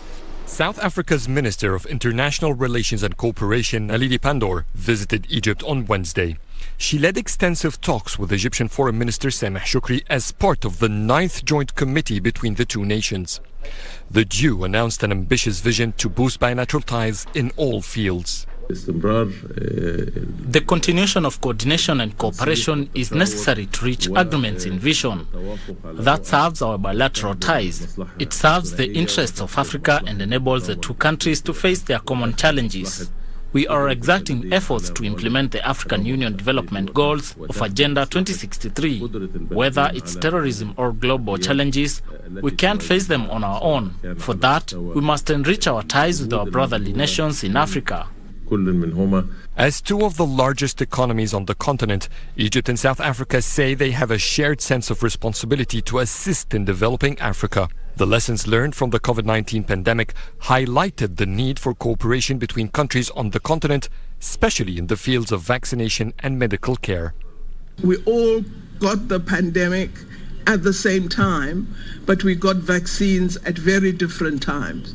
And even now, over 70% of Africans do not have access to the COVID-19 vaccines. This is a tragic reality. Egypt has huge capacity in vaccines and pharmaceutical goods production. Africa needs to draw on that capacity. We are thrilled that more African countries will now be producing vaccines, and we will draw on the experience of Egypt to make that capacity excellent. While the continent is still struggling with the COVID-19 pandemic, it is also on the verge of a food crisis because of the Russian-Ukrainian conflict. The Cairo meeting stressed the need to focus efforts on scientific research and agriculture to boost food security in Africa. Africa has massive amounts of arable land and is the hungriest continent in the world. There's something wrong with our focus areas. I think there needs to be a far stronger focus on agriculture. We need to agree this. We need to act on it as well. Shoukry and Pandor's meeting marked Africa Day, the celebration dedicated to the foundation of the African Union 59 years ago. Egypt and South Africa believe that there hasn't been a time when Africa needs to set aside its dispute as now. The world is facing many challenges, and unless the continent stands up for itself to address its needs,